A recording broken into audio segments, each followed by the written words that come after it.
Hello everyone and welcome to the Township of Whitewater Region regular council meeting for April 19th. The time is 4:47 and we'll call ourselves to order.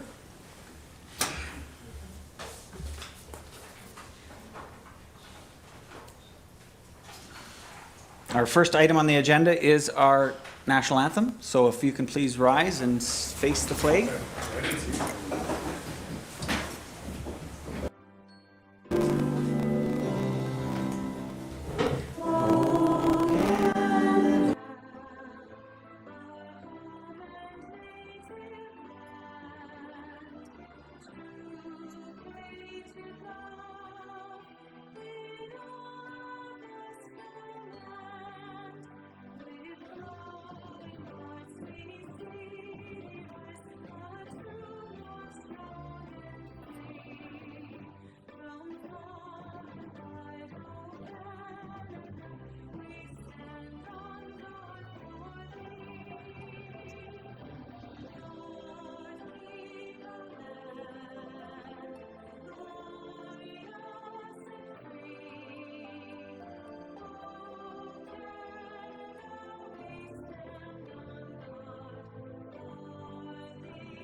Grab your seats.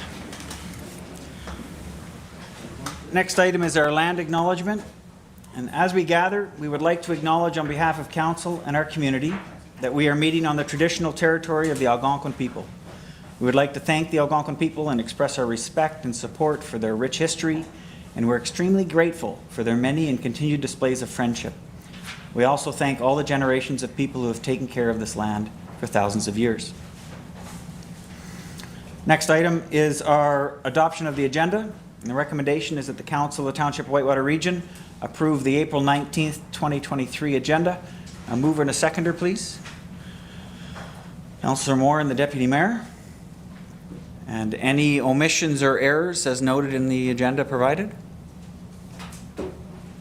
None seen, and we'll call for a vote. All those in favor? Motion is carried. Next item is the adoption of minutes. The recommendation is that the Council of Township of Whitewater Region approve the April 5th, 2023 minutes. A mover and a seconder, please. Councillor Trimm, Councillor Olmsted. Any omissions or errors in those minutes? Okay, none seen, and we'll call for a vote. All those in favor? And motion is carried.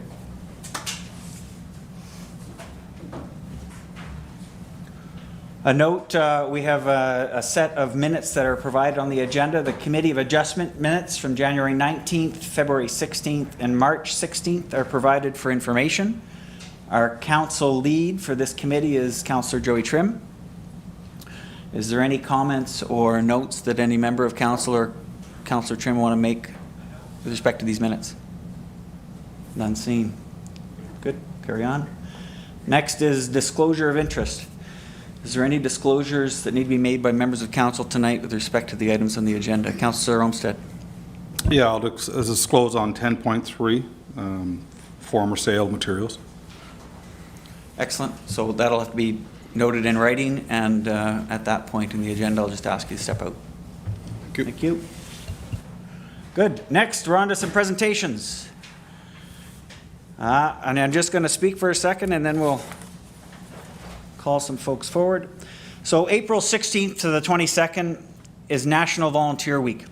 And this week, we'd like to celebrate our individual and collective actions that create a strong, interconnected, and vibrant community by recognizing 3 outstanding citizens in Whitewater Region.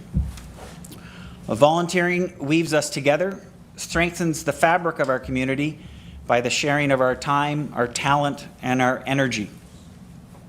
So Whitewater Region traditionally recognizes 3 different members of the community. There's a member of the community recognized for lifetime achievement, an adult recognized, and one of our youth recognized. So I'll read this out and then I will call up Annabelle first.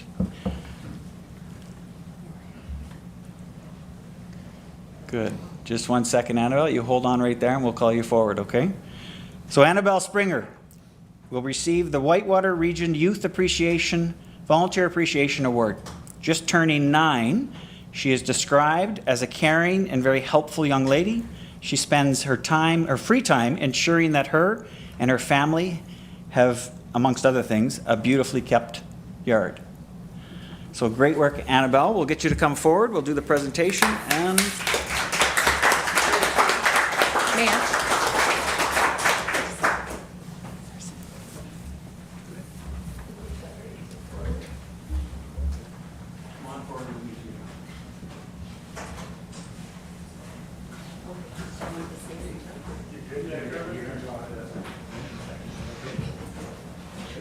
So just as a little bit. Here is your forward. We'll just tuck this in and then use that off later. Good. You ready? Just hold on to the picture.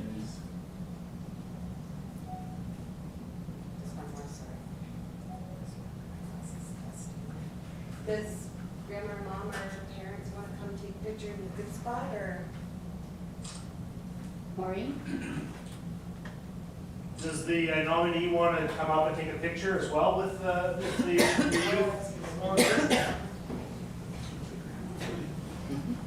Slide over a little bit. Come on over, Allison. And I'll get you to hold that by yourself. Good.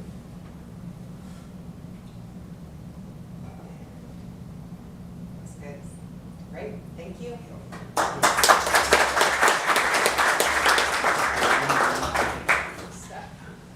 Good. So you would like to say some words to the group, would you? Good. Can you use your big voice? You do it right here. Nice and loud. Do you want them My to do? volunteer work. I pick up garbage and litter. Yeah. My volunteer work. I pick up garbage and litter. I clean the bird bath so birds enjoy clean water. I help plant flower seeds so butterflies can feed on it. I help my old grandparents. Good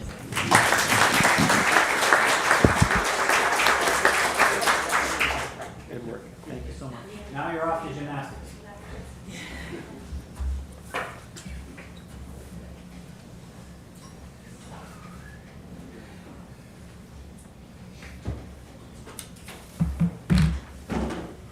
Do you want to just stand there? We'll put the mic. Oh, I don't know.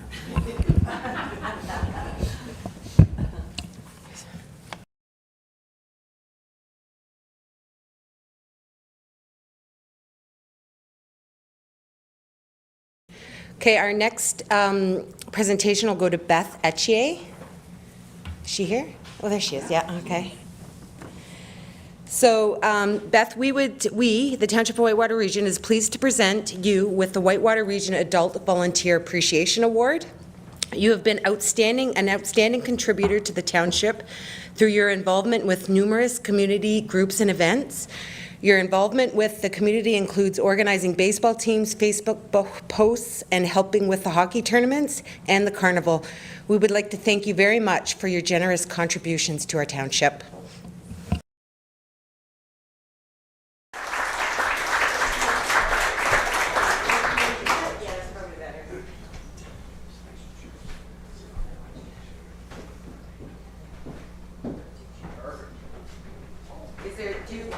Is she by herself?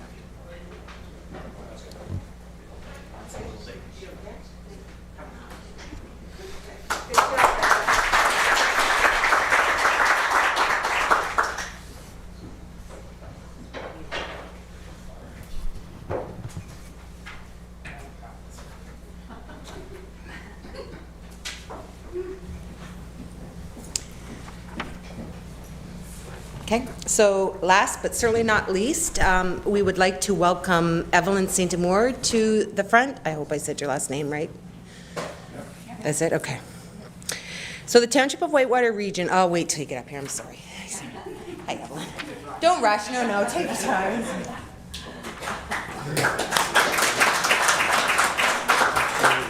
Okay. The Township of Whitewater Region is pleased to present you, Evelyn, with the Whitewater Region Lifetime Achievement Award. You've actively been helping the township for over 20 years. You are a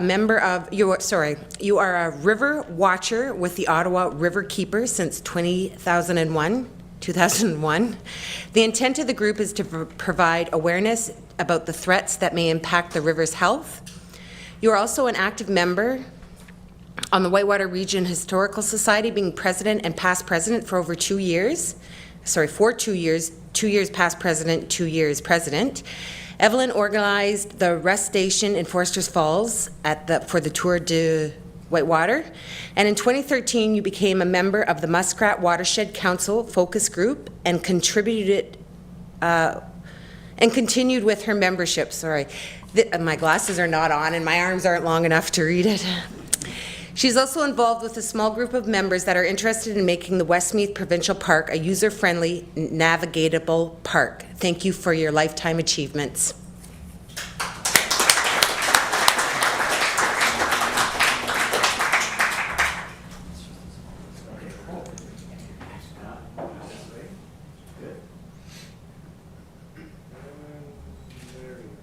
Great, thanks so much.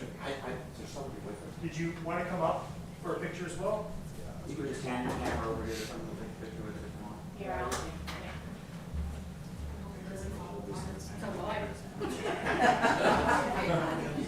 We'll get her in the center. There we go. And then look at on. Thanks.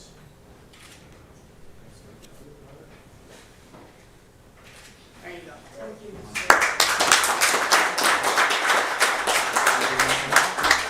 Yes, I would just like to thank the township in particular for assisting with all of those groups that were mentioned. They helped me get the start and they gave me the support that I needed. And it was just great to have the township support and the community as well.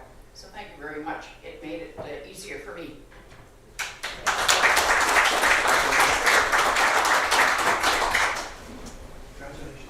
Good job, Ellen.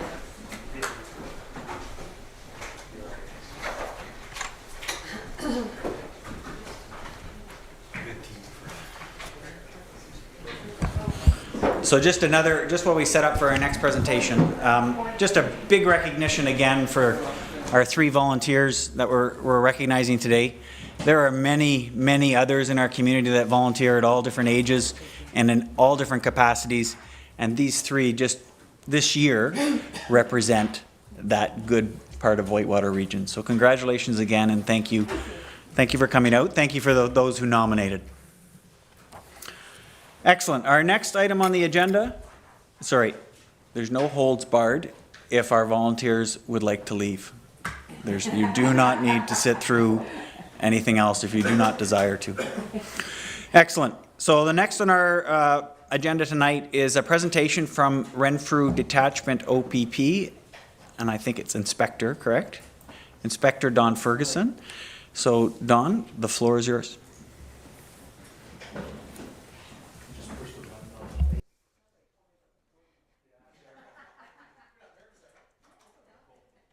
Sorry, just while you're getting set up, recognition to council. Traditionally, our presentations are maxed out at 10-minute presentations.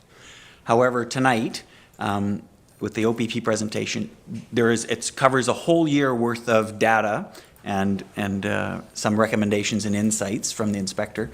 So, with your leave, we'd like to take a vote on it. We'd like to extend that to 30 minutes tonight. It also recognizes the significant contribution that the taxpayers pay for our OPP support.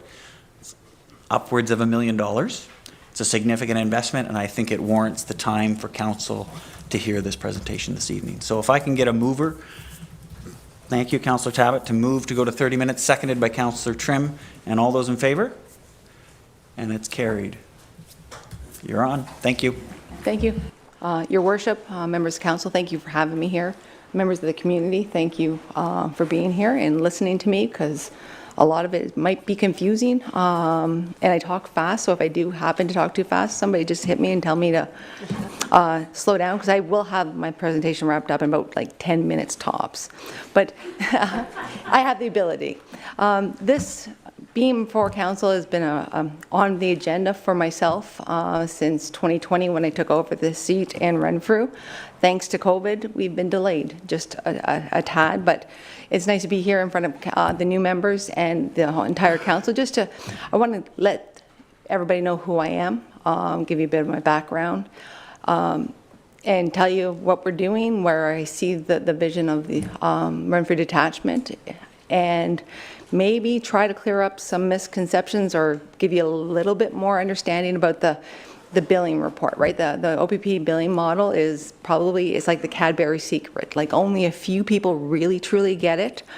I have a high level understanding, but I don't dive into the weeds because I don't think I can manage it. But I'm going to do my best to try to help break it down for council and talk about how the different reports that we use to gauge the policing and the service delivery for the municipality. We have what we called a call for service detailed billing report. It's a report that is accessible to me that I use as a tool to run calls for service that are part of that make up your bill each year. And I use it also as a tool to identify trends. If there's a spike in calls for service, it's an easy way to, because it gives you a year-to-date comparison from the current year to the past year. So we look for trends. We look to see if there's a common denominator with the trends, if there's an action that we can take to help mitigate, or a strategy we can put in place to mitigate what's going on within the community. That billing report, they're it's what you're paying for. The reactive calls for service are part that make up your municipal portion of your bill. So I think it's important to have a good understanding and know how that's used and how I use it to serve the members of this community. Just going to be a brief overview of the 5-year calls for service trends and where we are. Over the last 5 years, and I need to clarify, when I talk Renfrew Detachment, Whitewater Region is one of the special municipalities within the OPP's jurisdiction that you share police services from Upper Ottawa Valley and Renfrew. And that is being reviewed at a high level, like much higher than me, but we know it's a problem. It makes for challenges that are unwarranted, and it would be so much easier if we just divided lines and I took something and Inspector Neufeld took the other half instead of trying to share the responsibility. So all the numbers I'm going to support encompass all of Whitewater Region, just not the portion that Renfrew covers. But for the last 5 years, the average yearly calls for service that are billable, that are put back to the municipality is 3,468. Year-to-date currently, we are at 719.2 billable hours in comparison to last year at this time when we were at 1,044.9. So we've seen about a 1.45% decrease. 2022, we were at 3,458.9, which was another decrease by 1 or 2% compared to the previous year. 2021, we saw an increase by 1.08%, and the calls for service were 3,400. I'm going to try this one more time. 3,545.4 hours. We saw a slight increase in 2020. We saw a decrease in 2020 of 3,279.2%, which is a 1.09% decrease. And the anomaly in here is like COVID and the impacts that COVID had for calls for service, for response. Like COVID has kind of put a wrench in, I think, all of our plans and how we interpret the data. So it's an anomaly. So we saw it go down by 400 calls for service. 2019 was an increase by 1.3% at 3,562.3 hours. And then 2018 was saw a decrease of the biggest one of 1.18%. And that was coming down from, in 2017, calls for service were 4,099.5. And in 2018, the decrease came down to 3,466.6. So a significant drop. can't tell you what we did right back then. And for those who don't know me, I took over command of the Renfrew Detachment, and which encompasses our empire, in March of 2020 when Colin Slight, the former detachment commander, long-serving and member within the community, decided to retire. He finally had enough after 36 years and hung up his hat. So I've been here for the last 3 years. And I've been watching since 2020. So before my time, I can't tell you what they did right, what they did wrong. I know I've been involved in the service delivery and how the response of the police to the community's needs. And there's not much variance. Like when you're talking about like an overall like 1% increase or decrease of fluctuation, I'm confident that we're giving you the same level of service year after year. I use, in reviewing the calls for service, the billing report, I look for ways, because the biggest question is why, right? Everybody wants to know why. So I look to that, then I will look in and I'll dive deeper into the occurrences themselves. First figure out if it's UOB's problem or if it's a Renfrew problem, and then we come up with the solutions, whether it be from a traffic blitz or initiative to involving our street crime and drug unit or other specialty services. The one thing nice about the OPP and within our billing model, when you pay the bill every year, you get the whole, the big blue machine, right? It encompasses every specialty service that we have, tactical rescue, our emergency response teams, IDENT, underwater search and rescue, and the list goes on and on and on. So I have a lot of resources at my access that I can put in place should the need be there. The biggest concern for Whitewater Region in 2022 was under the operational category, and there's 6 different categories in the billing report, but operational, and it was like your neighbor disputes increased from 50 calls for service previous year to 62. So again, not really a huge concern, and there's like no common denominator between that. There's no trends to look at. So I'm satisfied that you are getting what you need, and we have no problems that need to be addressed either immediately or for the future. Everybody received a package, and I was working on a PowerPoint, but as everything goes, time just slipped away and I didn't meet the deadline.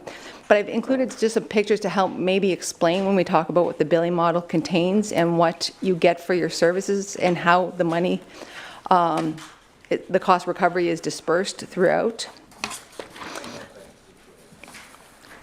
So in your first slide, or the first picture, it shows you, and this is quoting back from 2020, 2021 recovery, because you're always 2 years behind. It shows you like the total budget for the OPP was 1.2.14, give or take, $1 billion. And of that 1.2 million or billion, 64% goes to the provincial allotments, which is your specialty unit, traffic safety, air enforcement, our SAVE team, our marine units that are on the waterways throughout the summer that are dedicated, our criminal investigations, child exploitation units, anti-rackets, organized crime, goes into intelligence, the behind the scenes operations that we have, the covert anti-terrorism. We have a lot of analysts embedded within the organization to be able to give us that true glimpse of the data, to feed us the information as it's happening. Along with the tactical services, our TRUE team, our aviation canine, emergency response team, negotiators, and urban chemical response team. As part of that, I wear 2 hats. I'm the detachment commander, but I'm also a critical incident commander within the OPP and within each region. I'm part of the cadre. I've been a critical incident commander since 2018. And what that entails is, from the side of my desk, I go out, I go to the major calls, a barricaded person, hostage situation, the execution of high-risk warrants. I work in cooperation with an integrated response team to make sure that everything that we do is done safely and strategically within our authorities and within our mandate. So that's what you get for free, essentially. That portion of the provincial responsibilities is paid by the government. It's through government funding. The 34% that makes up the municipal policing resources, and that's your detachment staff, so my salary, frontline constables, it contributes to the day-to-day operations and running of the detachment, along with certain expenditures, court transportation, overtime, and any enhancements that, if you had a Section 10 contract, like a Whitewater is a 5.1 contract, is a lack of contract, we provide service under Section 1, which just means that you don't have a police service board, and there's like slight differences, which is all be changing when they do enact the new Community Safety and Policing Act, hopefully by the end of this year. But so the 34% that you contribute to, so they take all the calls for service throughout the OPP throughout that year. Everywhere we police, the calls for service are put into an equation, and that equation, they do the number crunching and comes out with what your portion is. So it's an average. It's based on the weight of other areas. So there is slightly a misconception about that. Like, we lower calls for service, we lower our bill. It's all one pot in it, where if it's not spent here, it's going to be spent on the other side, right? So, but your portion, like your billing, your bill and the detailed billing report, is only like, it makes up a part of the equation that is divided equally throughout all municipalities within OPP jurisdiction. So that's kind of how it plays on. And the graph that I provide you, I am a picture person. I like to see and touch things. So I thought I just might be able to break it down a little bit further for you. And the next two just go on to explain the two different sides that we've already covered. I'll get to the last, oh, sorry. And there's a comparison on cost recovery of what the base service entails and what the versus calls for service. So anything proactive that the OPP does, ride programs, traffic safety blitzes, community mobilization, community response, like anything that we do and we initiate, it's covered on the base service. So that's 64% side of the house. Calls for service, anything reactive, when somebody picks up the phone and needs our help, which like crime calls, assaults, break-in enters, mischiefs, etc. Provincial statutes, anything provincial statutes cover mental health, trespass to property, landlord-tenant, motor vehicle collisions, general calls for service, suspicious person, neighbor disputes, domestic disputes that aren't criminal. They're all they all make up your bill. That's all part of what your bill is. And there's the ability to have additional costs within that are incorporated in your final bill at the year end, and that's overtime. Any overtime spent on a base service call for service is absorbed by the municipality. And there's, under Section 10 of the Police Service Act, currently there's you have enhancements to the contract. So if you want a dedicated traffic officer to be in Compton all the time, through enhancements is how we would hire and identify, and the municipality would be responsible for the cost that entails. So there are additional costs, but for the most part, base services and calls for service are how and what makes up your billing report. I'll come to the last page I'll come back to. It's about our Renfrew and area connection center, but I'd like to talk a little bit more detail because it's close to my heart and I'm very passionate about it and very excited to have this within our jurisdiction.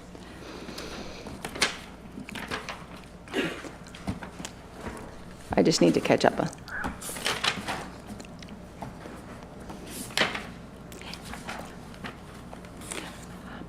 So highlights from 2022, things that we succeeded in or things that were challenging for us.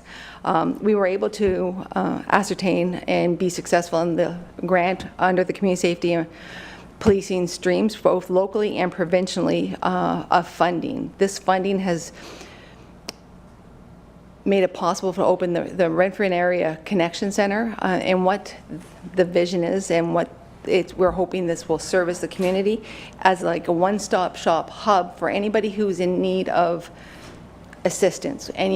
If you don't know, like, you know, your grandson's in crisis, but you don't know what to do and where to turn for help, a visit to, or going online in communication, a visit to the RAC Center will have all the social services within the community available to be accessed through there. Members of the different partnering agencies can use the RAC Center with it, like for client interviews. It's a center for the community to support the community, and very excited. It has great possibilities to improving the overall community safety and well-being and health and resiliency within our communities. So we secured under the provincial stream just over $1 million for the 3 years that the grant's in place.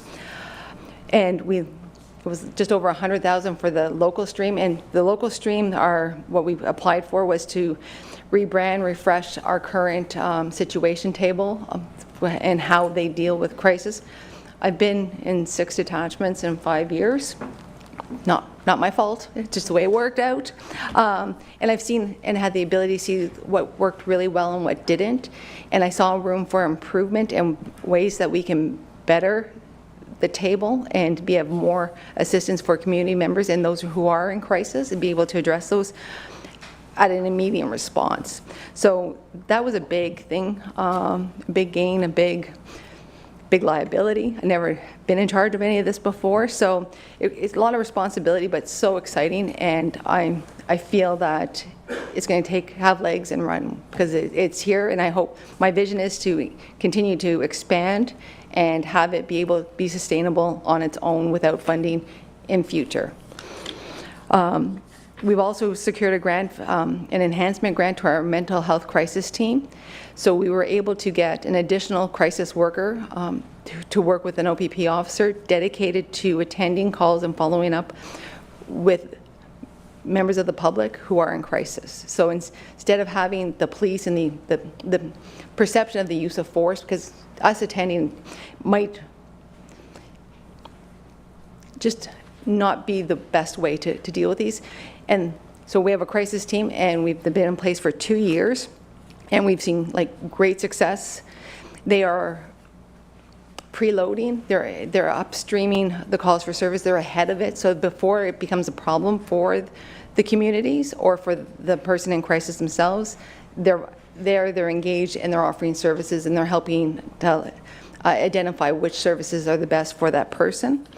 So we were able to get the enhancement. Now the grant ran out on March 31st of this year. SolGen has stated that there's going to be an extension. We're just waiting for the funding provisions to come out, and we will apply to keep this going. This, along with the RAC Center, is probably two of the key components to the community safety and wellbeing plan once we get it finalized.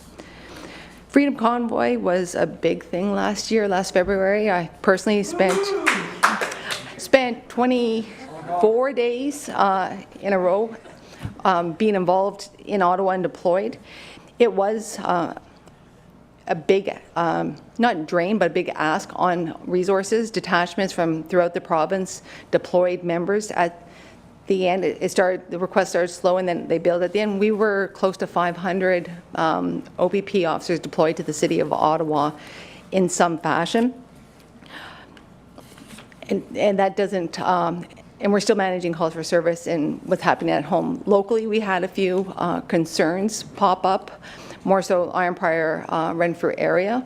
But with quick, decisive action, we were able to mitigate and move it along without any recourse, right? So that was, everybody was safe, including the members of the operation itself. We've done proactive traffic blitzes, Operation Silencer. It seems loud mufflers are a systemic issue throughout our county, and people are fed up.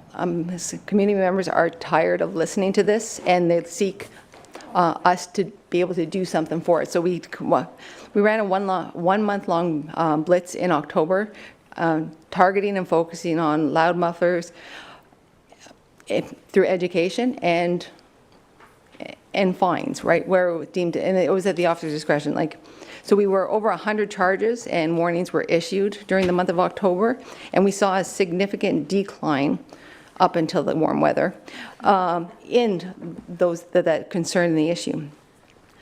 Through community engagement, we're missing that, and I think every municipality you talk to, they don't know the police anymore.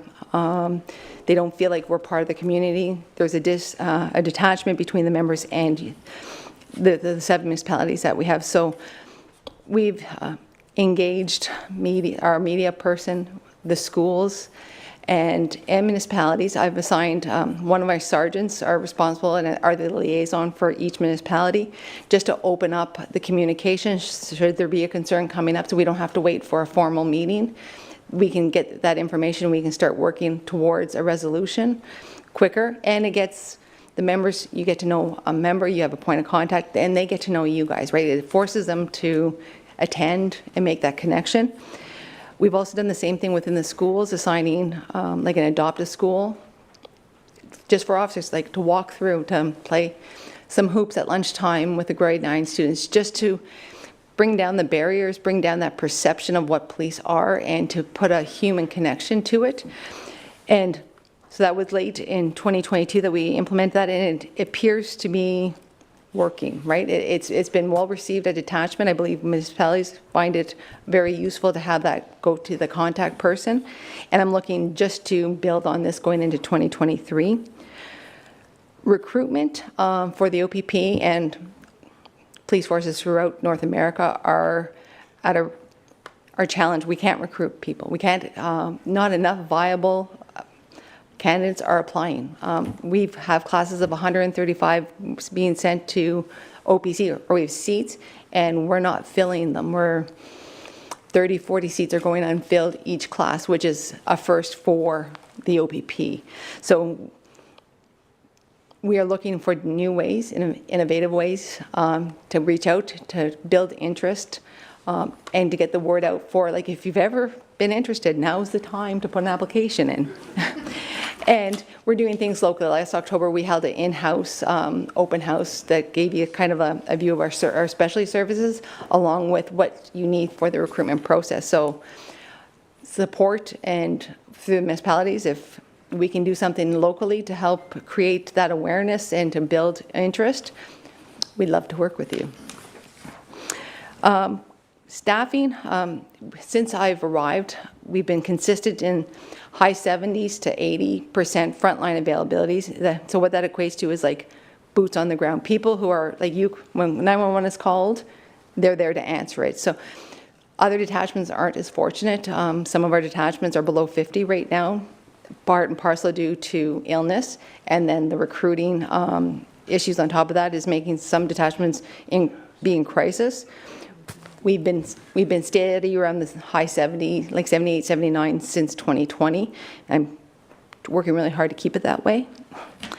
Going forward to the 2023s, our goals and where I'd like to see us go is we saw the RAC open, the RAC Center open. Grand opening was on April 4th. The doors open to the public on April 11th, and people are already coming. Like, the people are coming in, and we're getting that inquiries that we're looking for at the onset. So we're very excited, and just hope as we spread the word and create awareness of what this program and what the center can do and is available for. And it's not just social services. If you have to do something online and you don't have access to the internet, or you have trouble navigating the internet, you can go to the RAC Center, and we have iPads and computers available, and people that will help walk you through the application or whatever you have to do if you have to vote. So it's like all-encompassing to the community needs.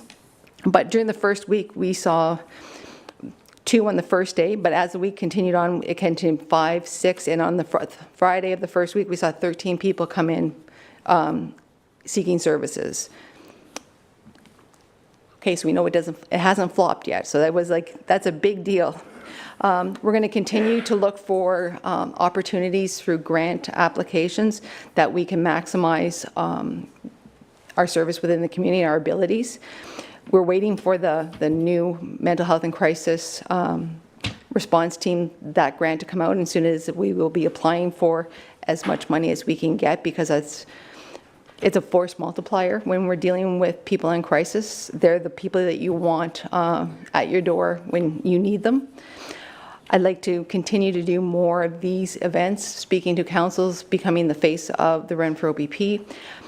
We've been away from that for too long, and I think we need to get back there. I always am looking for ways to identify new and innovative ways to ensure that I'm providing policing services to the 7 municipalities in an effective and efficient manner. Continue to build on the community engagement between the members of the detachment and our communities. I'm looking to support members in their development and help increase their span of knowledge and expertise. We need to recognize that diversity and inclusion needs some time and attention, and so we need to build our local program within detachment, but also work in conjunction with community partners to help all the municipalities with theirs, because it's an issue and it hasn't been recognized, and we realize that we need to spend more time on it.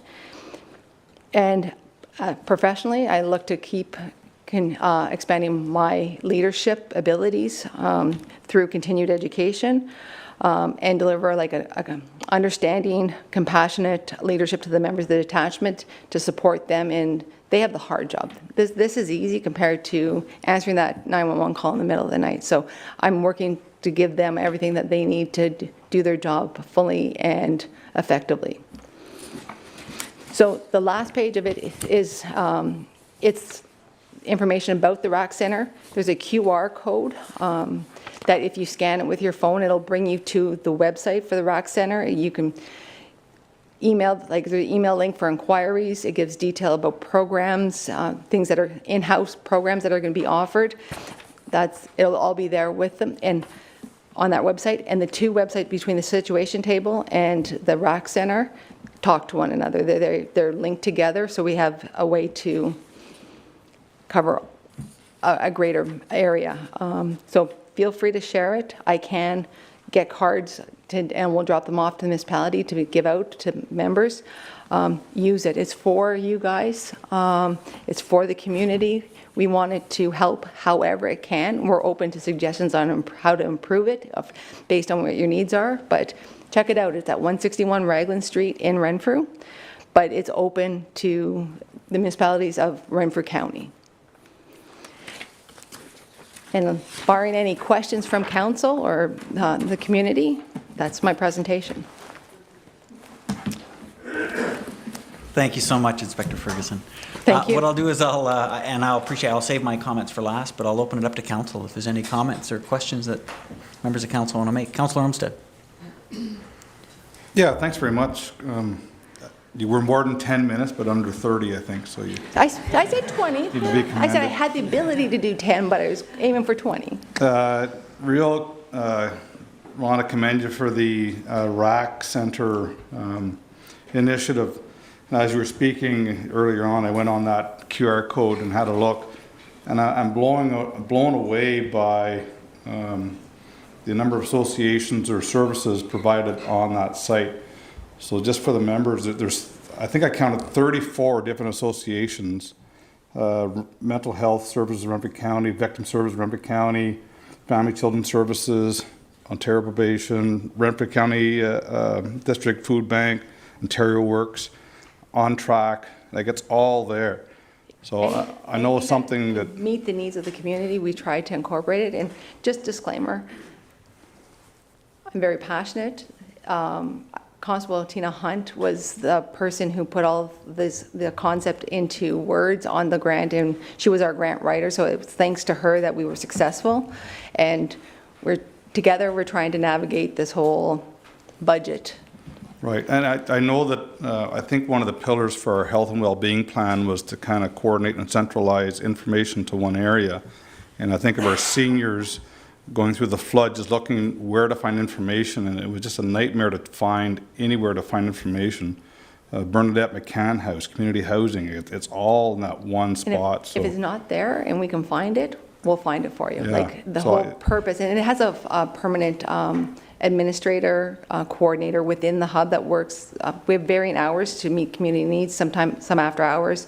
We're going to do one Saturday a month just to be able to make it more accessible to those who work shift work or Monday to Friday, because sometimes it's hard to get services because everybody works 8 to 4 or 9 to 5. So we're trying to think of the best way to apply and get those services out there, because a call to the police, like, people don't want to call us, but we're usually the call of last resort. They don't know where to turn. So if we have a place that we can be able to navigate their concerns and the information that they're seeking, it saves frontline officers to do more proactive stuff instead of reactive stuff. It puts police where we should be and gives us more of a focus to do bigger and better things on the front line within the communities. Right. Now, with all good initiatives, the point I want to make is now we've got to get the word out there and advertise it, or whether we put a link on our website or fridge magnets with the QR, whatever we have to do, we need to connect the community to this site, because I think it's really beneficial. Agreed. And that is part of my plan, but I was going to save that like for an after conversation. But yeah, the more we can spread the word and make people aware of it, the greater good that it can do and the benefit. Great. Great, thank you. Thanks, Councillor Olmsted. It's not open to members of the public yet, but hold 1 second and we'll finish with council first, and maybe I'll extend that out. Any other members of council? Councillor Bell. Yeah, it's more just a comment. Just want to thank you for your service and all the officers that are at your detachment. Dealt with a lot of your officers on and off over the last 8 or 9 years. So I was a paramedic for 9 years, and I know some of the situations that you guys walk into, and you're there not only to protect the public but the other emergency services in the area. So just would like you to pass that along from everybody on council, but from myself specifically. You guys haven't been portrayed, or police in general haven't been portrayed in the best light maybe the last 2 or 3 years, and I think a lot of it's unsubstantiated in my opinion, and so don't get thanked enough. So just want to thank you, and thank you for the service that you provide this community. It means a lot to me, and I know it'll mean a lot to the frontline members, because you're right, we don't hear the praise often enough, and it's usually the critiques that we are presented with, so that means a lot to myself and the members. Thanks, Councillor Bell. Any other members? Councillor Trimm. Yes, thank you, Your Worship. Through you to Inspector, one of the, I believe it was 86 recommendations from the inquest of the 3 murdered women, was that there'd be maybe some locations in the communities where the police could be, set up on occasion. I know in the past there were things like that happening, and it no longer does. And I'm wondering if you're considering that again for the future. So, and not to speak, but corporately or through the organization, we have set up a committee to investigate and look to where improvements can be made through our organization for those recommendations. They're going to monitor them. We have a human trafficking, and sometimes there's cross-reference between the different demographics. So we're aware 17 is a corridor to the north, and we know that. So there are target operations on the criminal side and traffic side, focusing on what's going up and down the 17. So there are things behind the scenes. There are working groups to try to identify ways to improve where we needed to strengthen, and to make sure that we don't go back to where we were. But I'm not the expert. I can get you more information, but I'm not the expert on what that committee entails.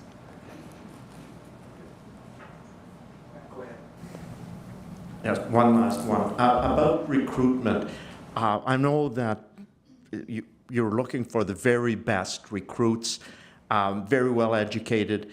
Is there a way that you support potential recruits while they're in university? That they can be maybe working as an auxiliary in the summertime, or I'm just wondering how you can encourage the university students to go into policing when they graduate. So So we are in the universities, and we're working with different programs at job fairs, career fairs, to bring the information to the students themselves. There is a summer experience program through the Ontario government. Renfrew is one of the detachments that have been selected and has been for several years now. So over the course of the 8 weeks during the summer months, we have a student come in. Requirements are they're either just graduated from a post-secondary program, or they're enrolled in or attending, and it's open to an application process, and it's screened, and interviews are conducted locally. If not myself, Staff Sergeant Bosa, who's the operations managers, along with other members from the detachment, will form a board and to identify the most suitable candidate. But there are programs. Ottawa Traffic Detachment has them. So they're selected, but they are throughout the region. And there's a third part to your question. Recruiting, how did we target them? Was there something more? Did I answer? Okay, sorry, I thought I was missing something. So we're trying to do as much, and we have a recruiting liaison officer. So we have an ambassador within detachment who has more knowledge than I have on the programs, on how to develop. There's information that we can provide members of the public. If you know a cop, there's always that whole ride-along. If you're over the age of 18 and you sign the consent for liability, there's the ability to link up somebody who's interested and wants to have, just wants to see what it's like. We can do a ride-along program within detachment. Perfect. Thanks, Councillor Bell. Yes, Councillor Moore. Thank you for your presentation, and thank you for the Connection Centre advertisement here. One thing we as a council learned back in 2017 and again in 2019 during the flood was that some of these resources that are out there, some ceased to exist, some changed names, some changed phone numbers. So we were standing at our center looking at each other saying, where did they go? Yeah. So this will be very formative, and it'll help and keep everybody engaged and keep them up to date, which we never had before. So. And I could be an asset to such a situation. Being an incident commander, I have experience managing chaos, but I also have those connections, and I can think outside the box at a greater spectrum based on my experience too, on Red Cross, other school bus, van lines, different things that we can do when people find themselves displaced from their residence, and a true drain on the community. For sure, sure is. Thank you for your service. Thank you. That's all I have. Thanks, Councillor Moore. Any other questions or comments? Yes, Deputy Mayor. Thank you very much. And again, thank you, Inspector, for your presentation. I just have one question. You had mentioned in the presentation that there is an individual that is assigned to Whitewater Region. And I'm just wondering, I don't know who that individual is personally, or I don't know if council is aware, but I'm wondering if there is somehow we can get that information. He was supposed to attend with me tonight just to have that introduction. He is, I believe it's yourself, ma'am, connection with, and he checks in on a regular basis. But yes, to answer your question, yes, he was supposed to be here. Operational needs required him to stay dealing with calls for service, unfortunately. But he is very committed and very passionate about it. So I'll make sure he gets out and introduces himself, if not at another future meeting, just with it, walking through council and through your office. That would be great. Thank you. Thank you. And his name is Sergeant John McDonald, is who he is. Thank you, Deputy Mayor. Anyone else have any questions? Good. Inspector Ferguson, you had mentioned that you were open to questions from the public. Sure. I noticed that there was one hand up. I think we can allow that if you're interested. Yeah. But so please, we won't have a microphone for you, so we may have to repeat the question for anybody watching. So if you want to please. I used to work for the police, so I'll be nice. Okay. My question was with respect to your recruitment. You're having difficulty getting recruitment. Are your recruitments required to be vaccinated? It's not a condition of employment. It is not. No.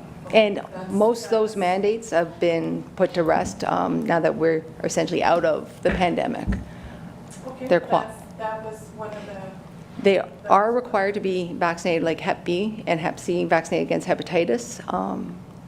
And that's just officer safety. But they're not required for COVID vaccination. It's not a term of employment. Thank you. Good. So just I'll repeat that for those people that might not have heard online or watching later. It was a question from the member of the public on the vaccination requirements for anybody being recruited by police, and Inspector Ferguson confirmed that is not a requirement of employment. There's no COVID requirement or any other vaccine other than the vaccine for hepatitis B and C, because we're at most risk to contract that disease, and it's a debilitating disease. Good. Another question from the public? Was there ever a requirement for officers to be vaccinated in the OPP against COVID-19? Requirement? No. There was policies. It was promoted.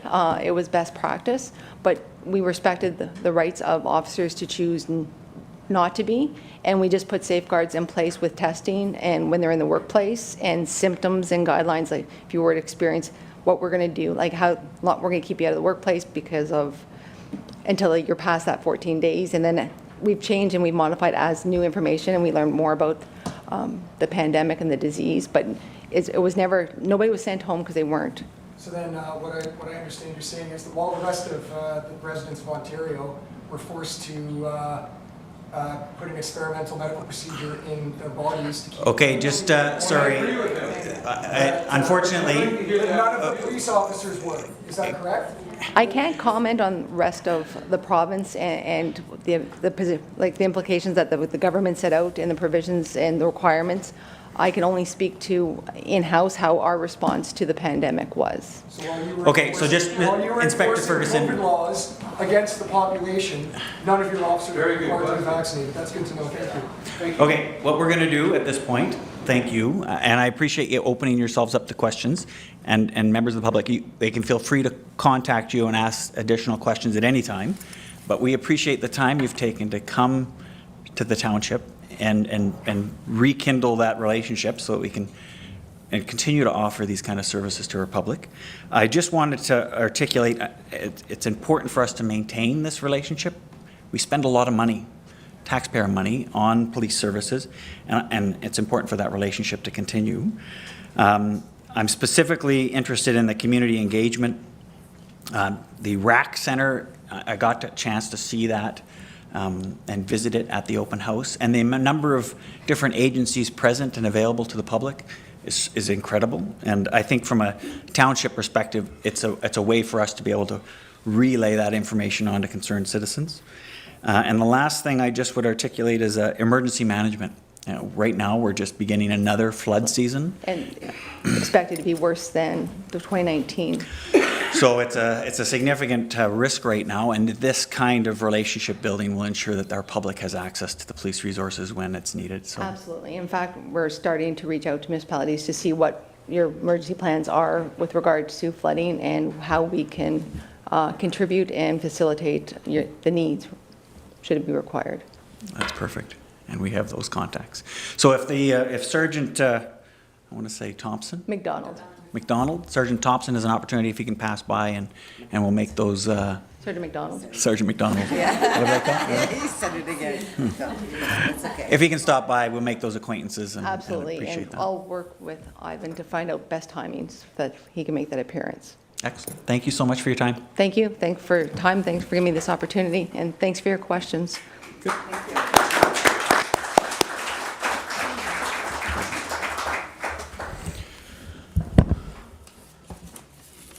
Excellent. And feel free to go. We understand you have important work to do, and we have the same here.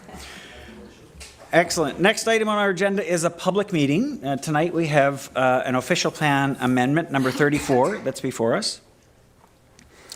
And I just want to confirm with the clerk, do I read the recommendation, get a mover and second, or move into this first? You're going to do the public meeting First. Okay, so we will do the public meeting first. So there is a little bit of a script here that we have to make sure is relayed to the public so that you're all informed about the policies. So at this point in time, first step is that I'm going to call the public meeting to order. So the public meeting portion of this General Council meeting is called to order at 5:46 p.m. This public meeting has been convened to hear comments and receive information from the public regarding a proposed application to amend the official plan in accordance with the Ontario Planning Act. No decisions will be made today Only recommendations will be made to the Renfrew County for their consideration at a future council meeting at the county level. Good. Next, I'm going to ask our planner, Planner Benzie, to explain the public meeting and appeal process for everybody present and online. Over to you. Thank you, Mayor Nicholson, and welcome everybody. So anyone who attends the public meeting tonight may make verbal comments and or provide a written submission about the proposed amendment. Also, any person may make written submissions at any time before County Council makes a decision on the amendment. If a person or a public body does not make an oral submission at the public meeting or make written submissions to the County of Renfrew in respect of this proposed official plan amendment before the approval authority gives or refuses to give approval to the official plan amendment, the person or public body is not entitled to appeal the decision of the County of Renfrew to the Ontario Land Tribunal. If a person or public body does not make oral submissions at a public meeting or make written submissions to the County of Renfrew in respect of the proposed official plan amendment, before the approval authority gives or refuses to give approval to the official plan amendment, the person or public body may not be added as a party to the hearing of an appeal before the Ontario Land Tribunal unless, in the opinion of the tribunal, there are reasonable grounds to do so. Anyone wishing to be notified of the County Council's decision on the amendment must submit a written request to the county. A sign-in sheet is also available, and I'll just confirm the location of that sheet. Oh, it's here, so maybe we'll put it back here. Pass it around Oh. after somebody sees. Okay, so the sign-in sheet will be passed around, and anyone who signs will be provided a notice of this decision. So now, if it's okay, Mayor Nicholson, I'll provide some background on the proposal. Okay. So this is the second, it's a follow-up public meeting regarding official plan amendment number 34. I'm going to say OPA 34 from now on. And the first one took place in June of last year. So this is an application that was submitted to the County of Renfrew by the township in March of last year. And its purpose is to implement the recommendations of a growth study report that was prepared by WSP Canada in December of 2020. Notice of this public meeting and the prior public meeting was provided in accordance with the Planning Act. It was placed in all local newspapers, and a notice was sent directly to those who participated in that first public meeting last June as well. So there were two components to the original amendment based on the recommendations from WSP. And Carmen has a map up here on the screens that I thought might be helpful to walk us through this. So this first map, this is the initial amendment that was proposed last June. So first, to accommodate future employment uses, an expansion of the settlement area boundary of the village of Cobden was proposed by redesignating about 20 hectares of land at the north and south ends of the village. So 10 hectares at the south end and 9 at the north. And then second, to better accommodate residential development, an adjustment of the settlement area boundary of Cobden was proposed by swapping about 40 hectares of land. So on this map here, R7 would be removed from the settlement area boundary, and R1 is proposed to be added. And during the consultation process, members of the public raised concerns about the amendments at the north end of the village. So those parcels, those red parcels E4 and E5. And the specific comments were relating to the preservation of agricultural lands and continued agricultural uses. So based on these concerns that were raised from the residents, staff are recommending omitting this portion of the amendment. So in the revised official plan before us today, which would be the second, the expansion of the village of Cobden for employment uses, particularly just employment, is proposed now only to the southeast of the village, that red parcel that is E1. I should also note that a portion of the residential lands in R1, so the yellow, not the hatched yellow, but the yellow southeast of Cobden. Whoops. These are also subject, a portion of these lands are subject to an active plan of subdivision application, Bennett Meadows, as well as a zoning bylaw amendment application for the subdivision. These applications were submitted by J.L. Richards on behalf of Bonashire Excavating, Inc., and the public meeting for these applications were held at the same time as the OPA meeting last June. So during the public agency circulation of the OPA and of the plan of subdivision, the Ministry of Transportation raised concerns with the conceptual build-out of that whole portion of lands, particularly around the impact of Highway 17 and Astrolab. So the MTO requested the submission of a traffic impact study to determine what those impacts are, as well as opportunities to mitigate those impacts on both our infrastructure and the provinces. And that's really kind of what brings us here today. Over the past year, we've been working with them, as well as with JLR and BEI and the county. And so a final traffic impact study was submitted by J.L. Richards in February of this year, and in consultation with the County of Renfrew, additional policies have been added to the official plan amendment to implement the MTO's comments on this study. So in terms of next steps, provided there are no major concerns raised tonight, staff will advise the County of Renfrew of direction of council regarding their support of this amendment, and then we will await County Council's decision on OPA 34, and as well, consideration of the draft conditions of approval and the zoning bylaw amendment for the subdivision will be brought forward for Council's consideration at either the May 3rd or the May 17th meeting. And that concludes my update, Mayor. Thank you. Excellent. Thank you, Planner Benzie.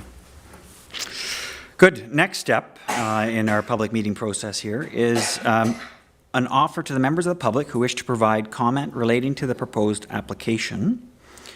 There is no time limit to speak. If you'd like to speak, the only requirement is to come on up and provide your name and your address, and you have an opportunity to provide verbal submission to this amendment. Is there any members of the public that would like to step up and provide oral comment? Yes, one, please come up. Am I the only one? There's others that want to speak? Yeah, you can come to the mic first and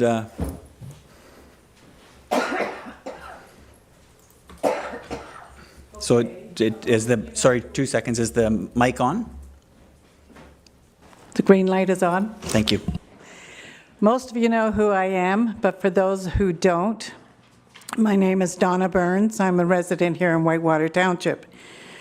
Some of you may not realize I am also a vice president for the Ontario Landowners Association.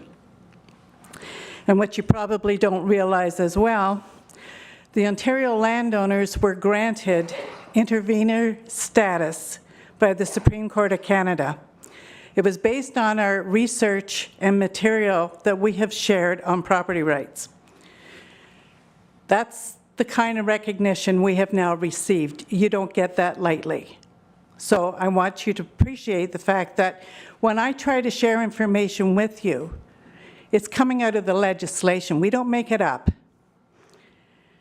And we have tried for over 20 years, well, no, 20 years, this is our 20 years doing this, of educating the members and municipal councils on information regarding property rights.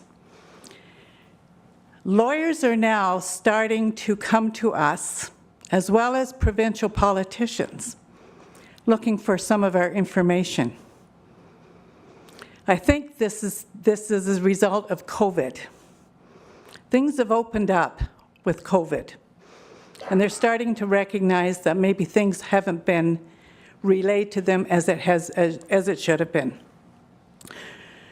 For years, we were a thorn in government's side.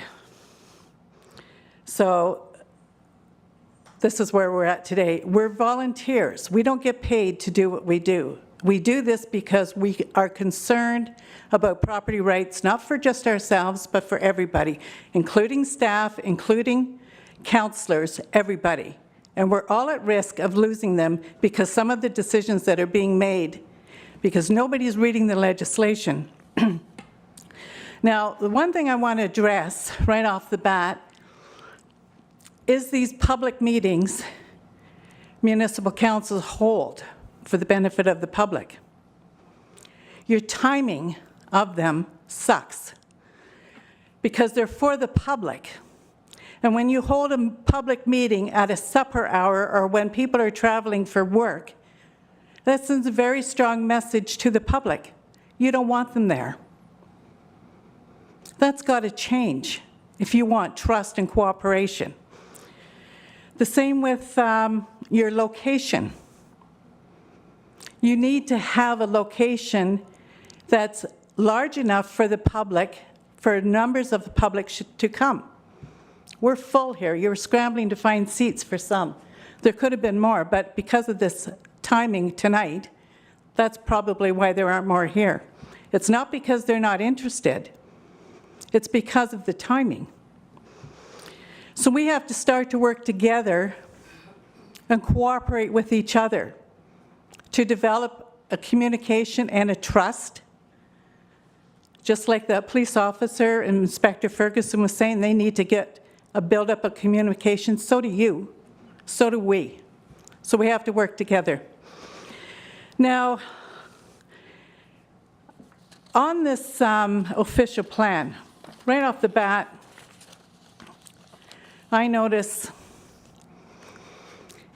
you do a land acknowledgement to the Algonquins, and you acknowledge that you're on their territory.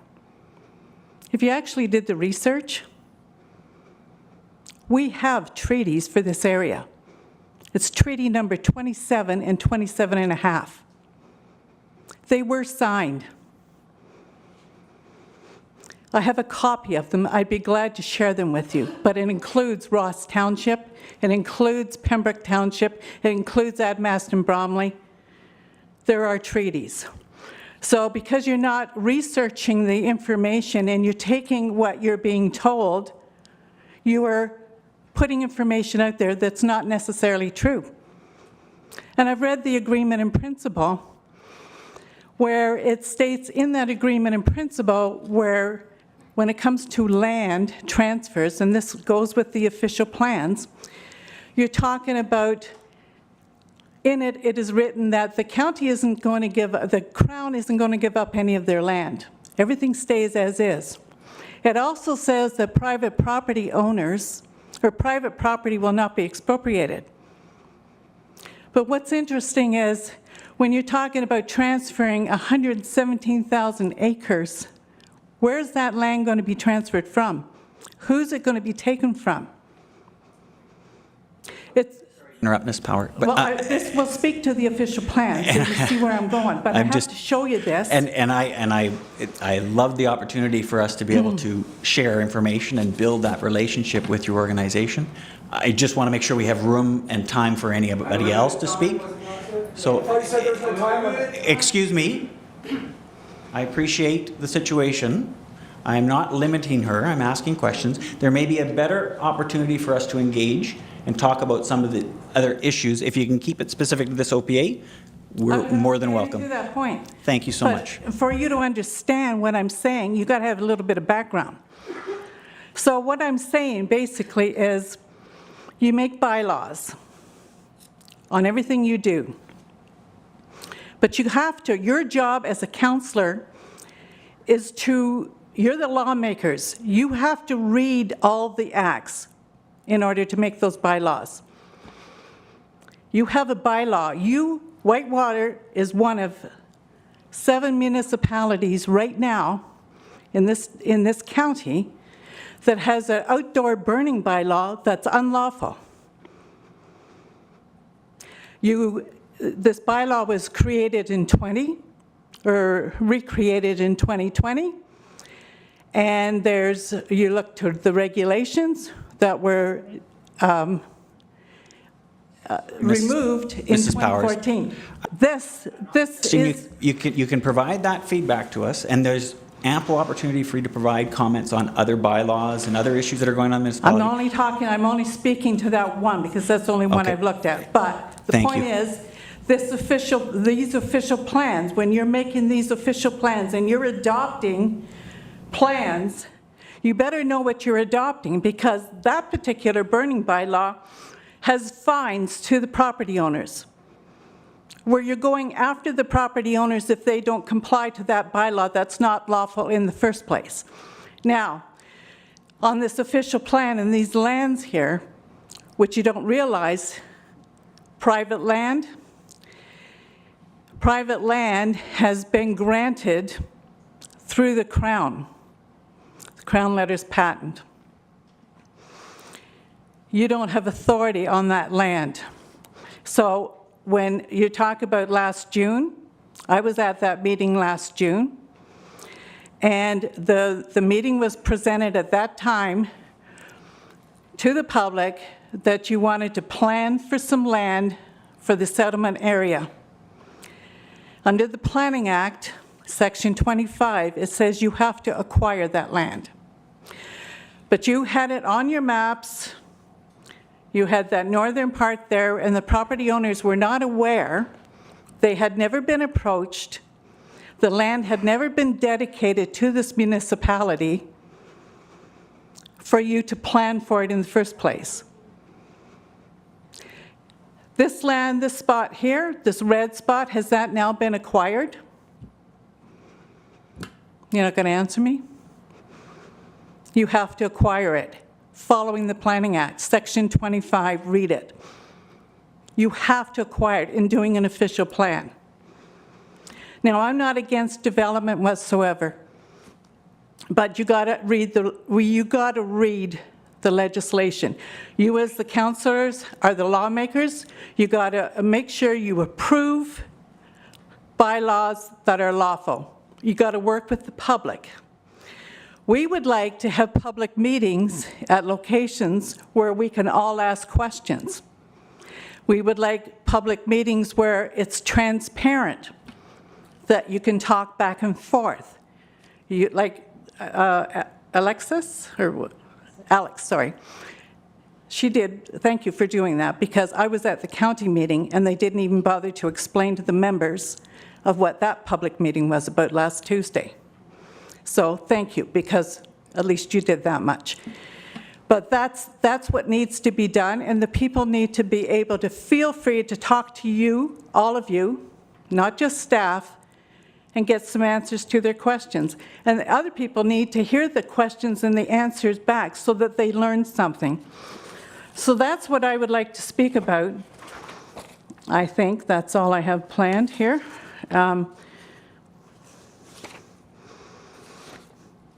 Yeah, I have some court cases too that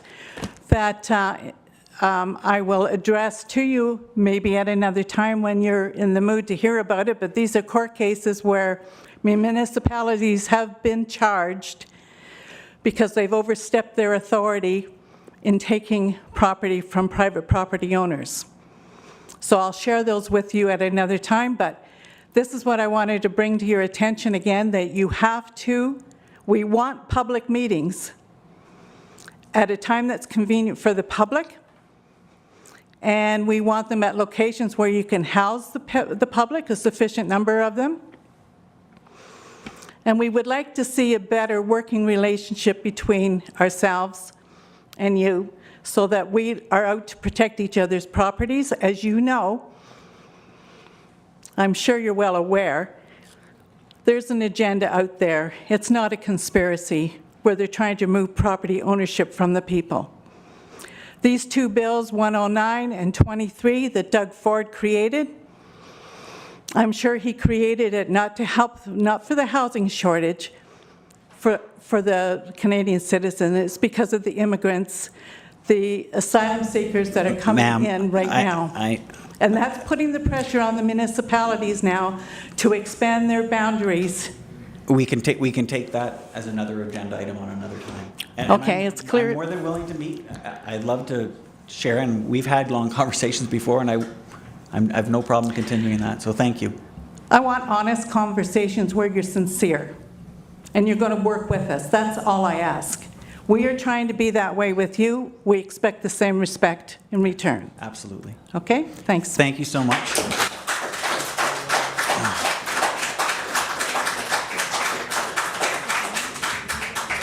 We appreciate that feedback. We'll just take note of the feedback on the public meeting times, locations, and the additional information you provided. Thank you so much. Is there any other members of the public that wish to make public comment? Excellent. Please just make sure it's green, your name and residence. Doug Shields, Astrolab Road. Thank you. The development is across from where I live. No problems. What's going on with the traffic down Astrolab Road? Is that where you're going to run all the traffic out? Because June last year you said that's where the MTO wouldn't give them another entrance onto the highway. Okay? We have never been questioned on Astrolab Road about the increase of traffic. As it is now, between our family alone, there's 13 kids between the age of 14 and 2 months of age. There is no sidewalks. The traffic drives about 60 to 70 miles an hour, or kilometers an hour up that road. The snowmobiles come down that road, pushing the kids out because where's the snow? Along the side of the road. This has been addressed before, long time ago. Councillor Trimm was on at the time, and I addressed it with him. Nothing's been done. We got a cedar hedge down that road. My next door neighbor had to go cut it himself in order for people to be able to walk up there, to be seen, people coming out of, I don't know if it's Gould Street or what it is, because the traffic couldn't look around. This is the kind of stuff that's brought up to your employees here, or our employees, because we pay them, and nothing gets done. So I want to know, are we going to be informed of the traffic going down Astrolab Road, and are we going to have input? Thank you. Perfect. Thank you for that feedback. And it is great feedback. I mean, with growth and development comes more traffic, and we have to make sure that the community remains safe for people. I don't know if our planners, do we want to make a comment on traffic and how it might be managed in the new development proposal? Yeah, so I think a couple points. So I recall there was a delegation or presentation that was made last fall by a property owner on Astrolab. So just recognizing that that matter was brought to our attention in recent months, I'd say. So a couple things. So the traffic impact study that was prepared demonstrated that the current intersection at Astrolab and the highway could support the first phase. So the first phase includes about 45 units of that subdivision. So we could anticipate an additional amount of traffic as a result of the future development that will occur should this official plan amendment be approved. Beyond first phase, the traffic impact assessment has to be revised to assess the types of units that are being proposed beyond phase one. So certainly, as a result, not so much of the change in the designation here, but the future development in our community, there will be impacts on Astrolab, there'll be impacts on John Street, and they've been assessed by professional engineers. One of the key things I'll note for the members of council is that Astrolab Road was identified in our development charges background study as a road that needs improvement to support growth. So when the time comes that we do plan for the improvement of Astrolab Road, the residents at that time will be communicated to with respect to how do we develop this road to be a complete street, sidewalks, boulevards and the like. So that I don't have a timeline on that, if it's in 2 years, 5 years, and it's hard to estimate that, but certainly Astrolab Road has been identified by staff as a street that needs to be upgraded as a result of growth. So the traffic impact assessment shapes kind of how traffic will be how the commuters will use our local roads, how they will use our intersections, and how that will impact those areas. But also we've identified the improvements of Astrolab Road as part of our DC. So certainly a project that is likely earmarked in the next, let's say 10 or 20 years, which is the development charge is a 20-year sort of forecast. So those are the things I'd like to highlight here. Thanks. Perfect. And just to acknowledge again, we did have the delegation earlier about safety, current safety on Astrolab Road, and we're taking steps with, I believe, OPP on that. Perfect. Good. Next, is there any other questions from the member of the public specific to this OPA amendment before us? I'm supposed to ask 3 times, so I apologize. I have to repeat it 2 more times. Is there any other questions with respect to OPA Amendment 34? No one out in the hallway? Good. The last time, is there any other public comments or questions with respect to OPA 34's amendment? None. Oh. One more. Yeah. Please come up to the mic.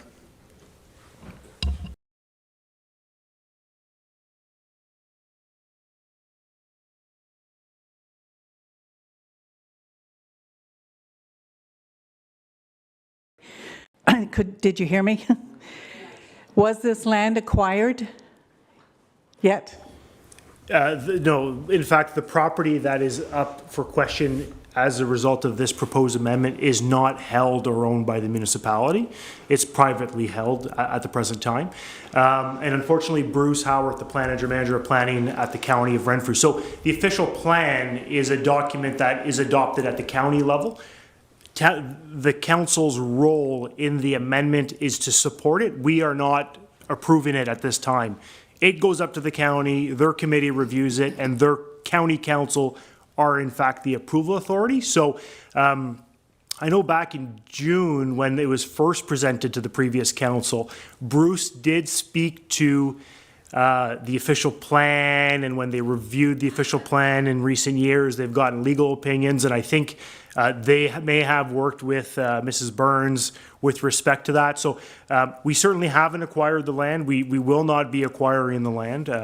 But as I understand it through the messaging from Bruce at that time, we do have the authority to support in this case. We're not approving it, supporting the official plan amendment. That's our role. We're a commenting agency like any other commenting agency on this application. Thanks. Perfect, CAO. And just a question from my perspective. Yeah. When it is reviewed at county level, there is again a public meeting?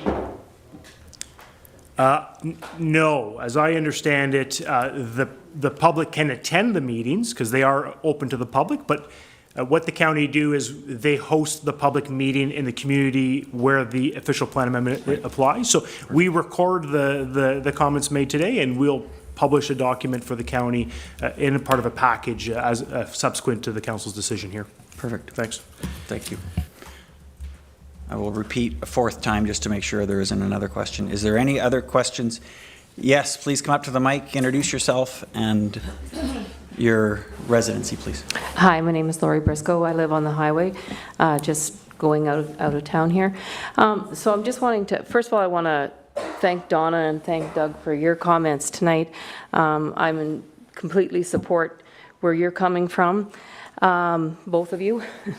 And anyways, a question in regards to what we were just speaking of.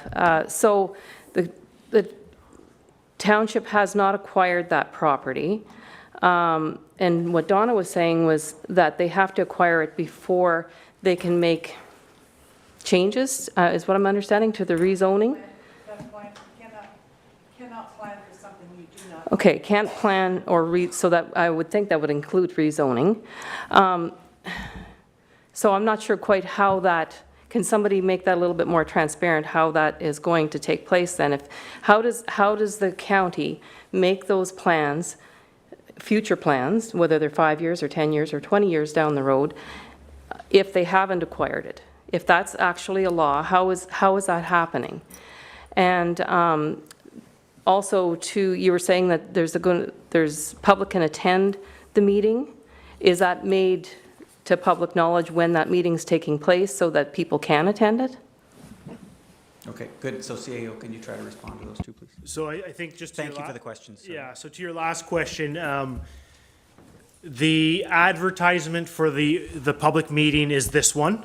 The county advertised their agendas. As I understand it, I don't work at the county, so I'm not certain their process, but they do advertise their agendas, and what the public will have to do is view the agendas to see if this is an agenda item on the agenda. Certainly, the public could connect with Alex, our planner, and she could try to attempt to connect them with the prospective date when this will be considered at the county level. With respect to Section 25, I don't have it in front of me. I don't know the Plan Act by heart, so I will just have to revert back to the comments that Bruce made back in June So the county have the authority to have an official plan which designates lands within the wholesomeness of the county of Renfrew, not just our municipality. And they have the authority to amend the official plan to redesignate land. So they've received legal opinions. They have the official plan. It's been adopted at the county level pursuant to the Planning Act. So I don't really know how much more I could add to the point of this section of the Plan Act. I guess the one last thing I would add, and I want to make a note of, is certainly the township as staff, we're prepared to work with the Ontario Landowners Association through Mrs. Byrne. Certainly, Alex and I could sit down with Mrs. Byrne and have a frank conversation on how all of these treaties and all of these acts work together and how it could make our community better, if you will. So, just putting it out there to Mrs. Burns through you, the mayor, that we're willing to do that. Certainly, we'll take the time to do that. Thanks so much. Thank you. Perfect. Thank you, CAO. Another question, yes, Mr. I do have one more Shields. question. Yes, please. And just, again, for the purpose of those who might be watching, just your name and your residence, please. Doug Shields, Astrolab Road. Thank you. I think you said prior to this discussion here of the official plan, anybody in attendance, whether they spoke or whether they didn't, they could put in an objection to the official plan. Well, I understand some people can't sign this sheet now that are here. So people want to object, that's signing the sheet. They don't have to come up and speak. You said that right off the start. Yeah, certainly. So the notice was publicized via the newspaper as a requirement of the Plan Act. Anybody in the public, Alex Benzi's our planner. She has business cards. She could probably run down and get a dozen of them or however many she needs. If you wish to be notified of the decision of council, you can get a business card and email her that. What happens with the Planning Act application? So anybody who makes written or oral submission at the public meeting, which is today, have the authority to file an appeal to the Ontario Land Tribunal should they wish to on a decision of, in this case, it would be County Council. If they did not make oral submission or written submission with respect to their views, the tribunal will decide at their discretion, not at our level or at the county level, the Ontario Tribunal will decide whether or not they will accept the appeal. So I would encourage that if anybody is thinking of appealing the decision, that you should provide written or oral submission, whether at this meeting or you could send us an email and just a few lines. That'll be sufficient enough probably to protect your rights to appeal or make it more, for the tribunal purposes, for them to consider your appeal. But if you want to receive a notice of decision, by all means, we'll just provide your contact information, Alex, and we'll get you a notice of the decision. That's great. Perfect. And do we have business cards? Do you have some extra business cards here? I do. If we're taking a break after this, I can run down and get them right away. Excellent. So if there's anybody in the crowd that would like to send our planner an email to make sure that it's provided in written, at the end of this meeting, she'll have her business cards available for you. We'll just take a short recess at the end then. Perfect. Thank you for that amplification. Any other members of the public have any questions or comments on OPA 34? Yes, sir. Please come to the mic, introduce yourself and your residence, please. My name is Luke Halstead. I'm not a resident of Whitewater Region. I'm a concerned resident of Renfrew County, and my concern is that precedents set in Whitewater Region will have implications in the remainder of the county.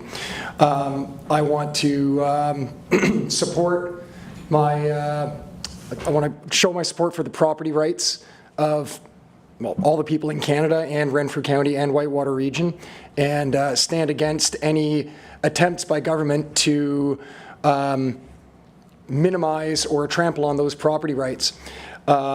Also express my objection to the interesting timing and location of these meetings, and I'll echo what was already said. I've been to municipal meetings in Renfrew County, years before tyrannical agendas started filtering down into our municipal governments, and they were held at normal times in places that allowed for public engagement. And when there was planned to be greater public engagement, places like arenas got rented out for the night. so that public engagement was possible. And I think it's very telling the way that this council has decided to conduct this meeting and the time and the location thereof.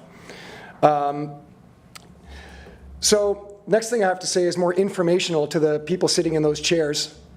There's a big push in the freedom movement to start doing up trading cards for politicians at all levels, federal, municipal, and provincial. Sir, and these trading cards will include stats on how you have voted and stats on the types of legislation that you have proposed. Ask you is this is a public meeting specific to OPA 34. I am more than willing to meet with you afterward at another time, and we can discuss any of the issues that you'd like to share with me. But at this point in time, the topic that we're looking at is OPA 34, sir. That's fine. All I want to ask you is, what do you want your trading cards to look like? That's all. Thank you. And again, your input is noted. Thank you.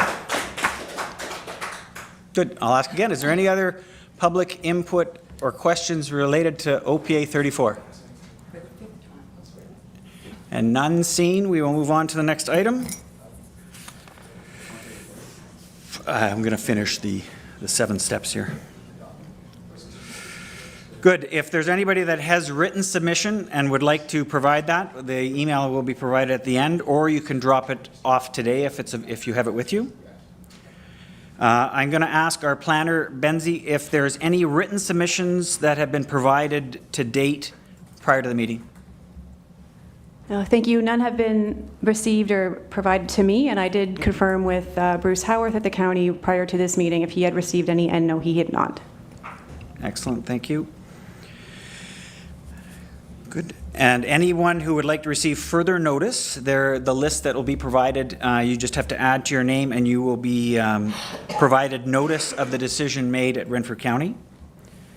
And at this point, I'll offer an opportunity for the planner, the CAO, to make any closing comments. None from the CAO? Planner? None? At this point, the public meeting is adjourned at 6:24 p.m. Thank you to everyone for coming out to the meeting. I appreciate you sharing. It's an emotional topic, and we appreciate the time that you've taken out tonight and the feedback that you provided us. Thank you. Recommendation is next? Yeah, we have to do a recommendation. Good. Well, unless we want to take a break. Yeah. What we'll do is just to offer this opportunity to make sure that the planner has an opportunity to pass out our business cards, I'm going to call for a short recess. So we will take a recess at 6:24 p.m. and we'll start again in 6 minutes, please. Thank you.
Excellent, and welcome back to the Township of Whitewater Region's regular council meeting. We are re-adjourning here at 6:33 from our recess. I just wanted to articulate, there was one comment made by Inspector Ferguson and her presentation where she spoke to the flood levels potentially being at 2019 levels. That's not correct. They're not at 2019 levels. The exact levels are available on ottawariver.ca.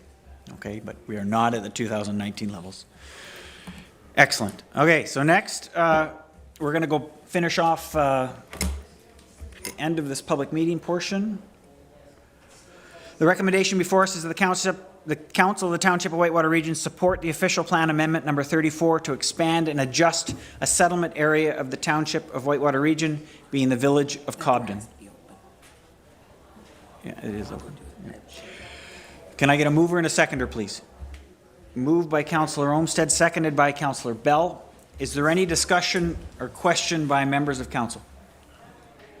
Councillor Olmsted.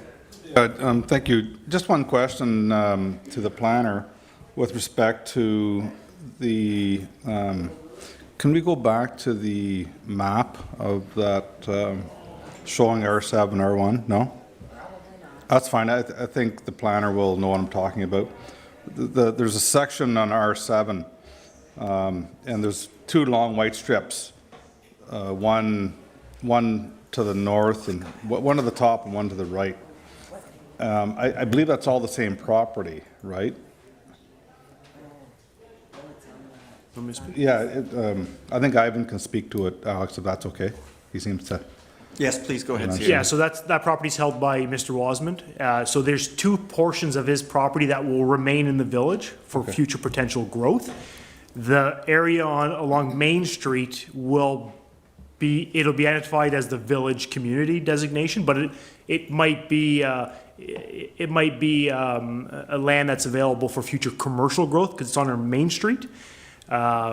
And the land to the little rectangle to the right along the Algonquin Trail will be held within the village as future residential land. So what we are doing is removing the farmland that's being used for farming purposes. I mean, he grows crops on those areas, but there is potential for development on those portions. So we've retained those in the village for the time being.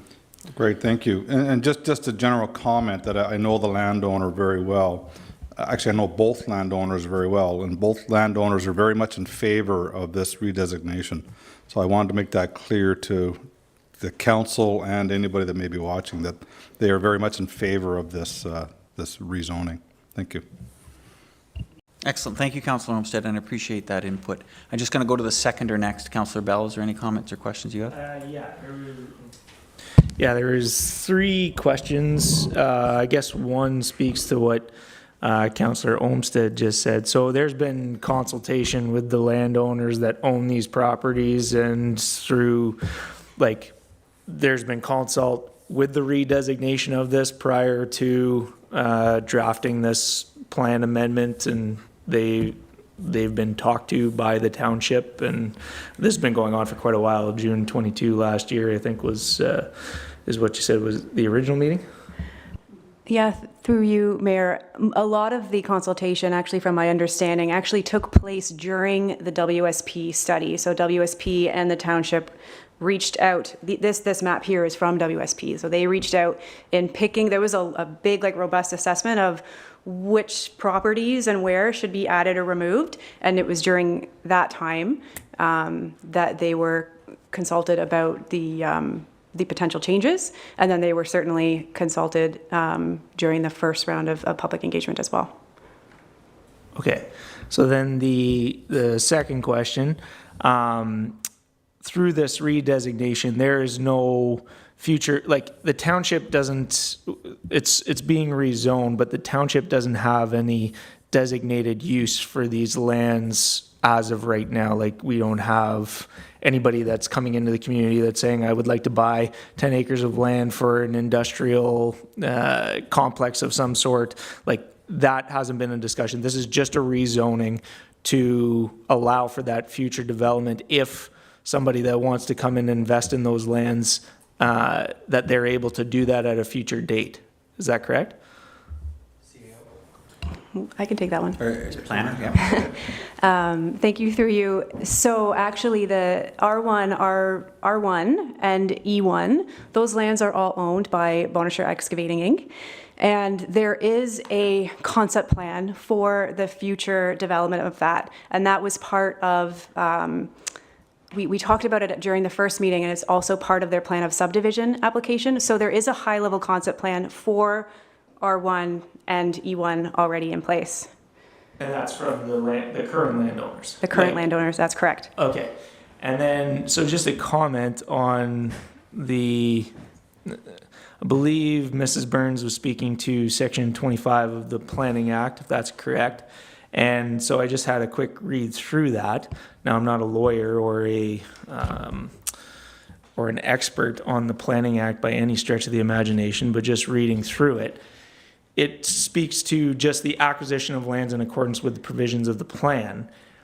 I don't see anywhere in there where it explicitly states that the township has to own that land to be able to redesignate it as to incorporate it into the village or rezone it for whatever reason. I've read through 25, 26, updating the plan, and nothing speaks to that specifically. So that was just a bit of information there. But do we have any legal, have we worked with any legal experts that are experts on the plan to know whether that comment is correct or accurate as far as us having to own that land before we rezone it? And as you said, we're not the ones making the decision, we're making a recommendation, but if we make a recommendation that is unlawful, that is obviously an issue, I suppose. But I just wonder, I guess I'm just asking if somebody can speak to that as far as past practice, or whether we've done this before in any of our other communities, Westmeath, Beachburg, Haley Station, Cobden, etc. I'll handle that. In the spring, we had a presentation similar to this, and the county planner did provide that there was a legal opinion sought specific to that question and a response. Now, I haven't seen that. He's only spoke to it. Maybe that's something that we could provide council, and we could look into it a little bit more to understand it better from our perspective. But CEO, do you want to comment, or planner, do you want to comment at all on the question?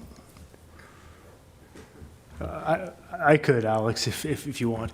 I think the reality is that our official plan is not the only official plan in the province of Ontario. The official plans exist in all different communities in the province of Ontario. We see often the City of Ottawa expansion. They're changing their designation. They're expanding their boundary. Well, this is the similar thing at a smaller scope, smaller scale. So the province establishes policies in their provincial policy statement. And the provincial policy statement is a document that stems from the Planning Act. It comes from the Planning Act. It's the province who puts this out. And that document establishes that communities should have 20 years of available land for employment and or for residential growth. The growth study was prepared to ensure that the Township of Whitewater region has sufficient lands within our 20-year forecast for that growth. So all of this stems from the Planning Act and different documents. So I would just say it's not just here this is happening. There's redesignations that are occurring all over the province, and I mean, they're not being contested other than appeals to the tribunal, whether it's really has planning merits, but the legal nature of it I don't think is really being contested, whether or not we're allowed to have official plans in place to designate land. So does that kind of assist to some degree? But certainly we will reach out to the county for a copy of that legal opinion to share with the members of council. Yeah, I would kind of like to see that legal opinion just to make sure that we're going about this the right way before we make a recommendation. But like Ivan said, this is obvious. We are not the only spot that is doing this, amending zoning to prepare for future growth. And as long, like I don't see the issue whenever the landowners are on board. There's that high level conceptual plan for future development. If the landowners are on board, then I don't see the issue there, but that's just a comment. Thank you, Councillor Bell. Is there other comments or questions? Councillor Tabbert. So R7, that is agricultural land right now? It's being used for farming, but it's actually designated, and I just want to reiterate, we're talking about how lands are designated in the official plan. We're not talking about how lands are zoned in the zoning bylaw. It's slightly different. So the lands right now, R7, is designated rural in the official plan.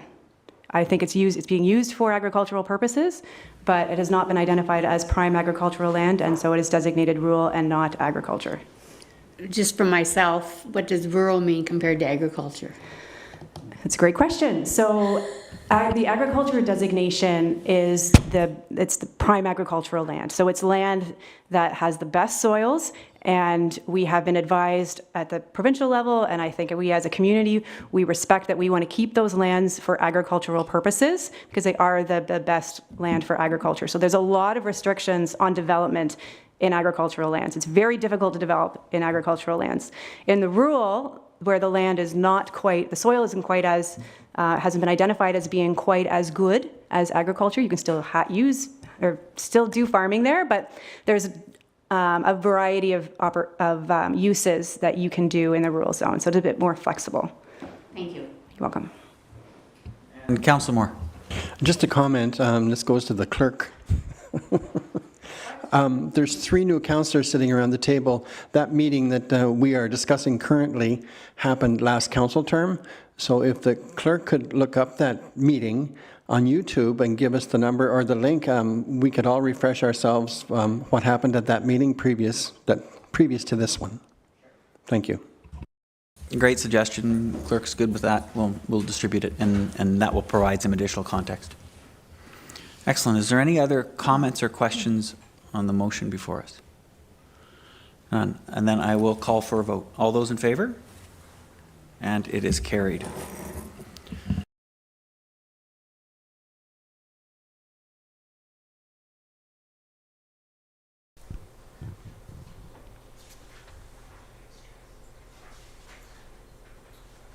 Just given the amount of time that we have and the patience we've had with some members of the public, I'm just going to check with the clerk if I can change the order of the agenda slightly. I'd like to change the order of the agenda. We're going to pass over the mayor's address. We'll come back to that one. And what we'd like to do next is public comments. And tonight we have our first participant in our new procedural bylaw where we allow 3 minutes of airtime for any member of the public that wishes to provide comment to council on any item on the agenda before us today. Clerk has been approached, and Mr. Hubert has asked for 3 minutes to speak to, I believe it's item, remind me, item number 10.5. Yes, please, clerk. So with this new provision in our procedural bylaw, council does not address the comments. They just take it in for thought when we go to deal with the 10.3 item. 10.5. Sorry, thank you. Excellent. Mr. Hubert, you're ready. Your timer will start, and the floor is yours. Thank you. So I guess I'm the only dog breeder in the township. I seem to be the only one with an interest. So a couple of the points that you're wanting to pass in the new bylaw. The first one is designating dogs as 12 weeks old as adults. If a dog doesn't get its adult teeth till 6 months, so is council feeling that you should breed a dog at 12 weeks? I do believe this isn't a legal age, as 1.5 years to 2 years is a breedable dog. So that's my point on that. And I think this is a legal definition if you want to look at that. The 1.5 to 2 years is closer to adult because you're wanting to license breeding dogs, not wannabes.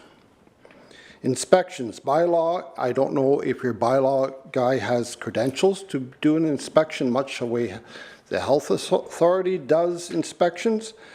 PAWS is accredited. They are licensed by the Solicitor General, and they should be the authority having jurisdiction. Whereas your local authority, he tends to fabricate a lot of things, as I have found, and I have proof of this. The business of fostering. Should we not have a similar facility to what SPCA has? We're in this business. No facility, no rescue. Their big thing is they like to claim that they're non-profit. That's what Ontario Hydro tells us too. They still make huge salaries. Also, the matter of licensing under rescues. If they only have 10 dogs at the rescue, what about the others? They took somebody to court in Ottawa because they said it was their dog. So should all the ones they have out in foster also be tagged? Should they have to buy a tag from you because they are under their ownership? That's something to consider. And what is the right number that you can bring in at any one time and then hope to foster out? Can you bring in 50 every couple weeks? Another number that should be considered if you're putting it on kennels, that you can only have so many. Do the ones in foster count as well, because they are under your ownership? An item that I found confusing was 10.2 and 10.3. I'd like an interpretation of that. I don't know if it's poorly written or it's just confusing in itself. Also, in your comments, you say you address many of the bylaws come from the standards of care for pups kept outdoors in Ontario. Is there not an Ontario indoor code? Like it talks about pen sizes for outside and so forth. So that is another issue that I had issue with, was the outdoor care as a standard. And we appreciate your comment and all of your input at this point. That is your time up. Okay. Thank you very much, Okay. Mr. Hubert. Okay, thank you. We appreciate it. I'll turn to the clerk. There's only one person registered to speak tonight for that. Was there any other written feedback provided to council? Yeah, Mr. Alexander. Yes, sorry. Thank you very much for that. We did receive an email from Dave Alexander. I don't have his question in front of me. I believe it was about the number of how many dogs you can have in a kennel. So I will, yeah. So I can read it. Just No, just if you can just prepare a short summary of it. But it was already provided to all the members of council via email. I just wanted to publicly acknowledge any of that input that we had towards agenda items. They can provide it orally or in writing. One provided orally, one is offered in writing. Good. So clerk, if you could provide just a quick summary. Yes, sorry, I'll actually read it. So one item that I feel strongly that needs further review and revision is the number of dogs that are allowed in a kennel. As of the May 17th agenda package, sorry, I should say April 17th, the proposed notes, kennel means any premise where up to 4 and a maximum of 25 dogs are lodged, groomed, bred, treated, kept, boarded, trained, or raised for profit or non-profit. And the definition states dog means any domesticated canine, I'll keep going. Any canine, sorry, I lost my place. Dog means any domestic canine, male or female, whether neutered, spayed, or over the age of 12 weeks. This means there could be 25 adult female dogs which could breed with an external stud, each having litters of 6 to 10 pups. Say 8 on average, that equals 200 pups plus the 25 adults, which equals about 225 dogs. So he does feel that it is too great. I'm just going to condense the rest. He does feel like the number is too great for the dogs to receive the care they require unless there's a person caring for them almost full time. I urge you not to accept the proposed bylaw until this number is reduced to a more reasonable number, such as 12 dogs, as it was in the previous bylaw. Dave Alexander. Thank you, Clerk. And that is all the public comment we received? Yes, it is now. Thank you. Thank you. Councillor Olmsted, did you have a question? Sorry, just a question pertaining to Mr. Hubert, if I may. It's not a question regarding any of his You can comments. ask a question via process. Yes, yeah, exactly. Can we request that he provide those in writing? He was speaking fast enough that I couldn't actually jot the comments down, so I'd like to see his comments. I'd like to have a record of his comments for my own use. Clerk? So, Can we just ask him to? he already sent me them, so I'm assuming they're the same comments, so. Sure. Yeah. Yeah. Yeah. It'd be good. Yeah, I'd like a copy of the comments I just do for have them. consideration. Okay. They're in your agenda.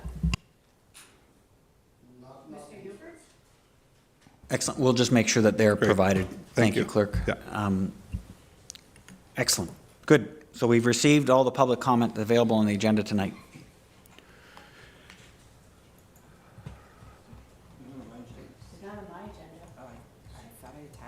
Oh, you're right, they didn't attach. Okay. Oh, that word.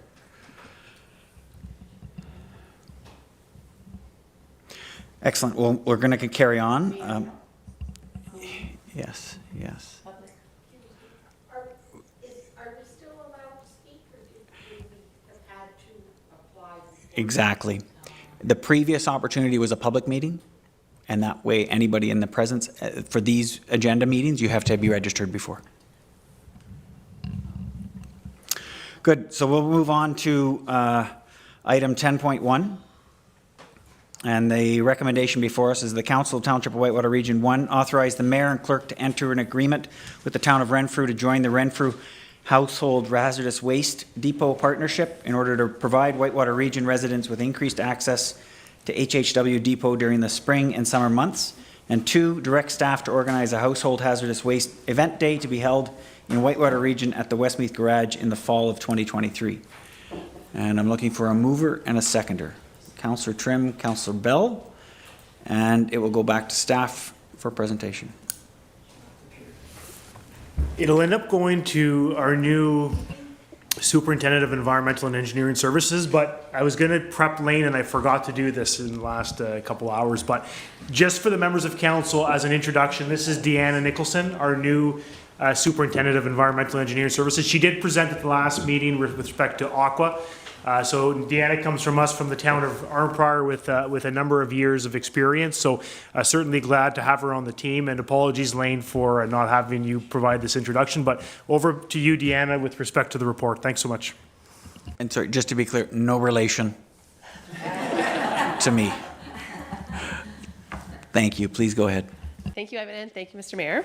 Tonight I'm here to update council on an item that was brought forward back in April of 2022, and I understand some new members on. So some of this may be new, and some of this previous council members might have seen some of this initially. But so what I'm presenting tonight is how the town would like to provide household hazardous waste disposal options for residents for 2023 and potentially going forward. So back in 2022, council asked staff to come back and provide a bit more information on a couple of different options that residents have to dispose of household hazardous waste. And so one of the items that has been brought forward to us through the LEG, through the local efficiency group, the waste management arm of that, was that the Renfrew Household Hazardous Waste Depot that's hosted at Renfrew's landfill, that they have provided support for Whitewater Region to potentially join that partnership. So just a little bit of background information on our current program. So in previous years, the Whitewater has provided 2 event days held within the township, usually hosted at the garage, one of the garages. And during those previous events, approximately 100 to 200 people, 150 150 to 200 people per day per event attended the site.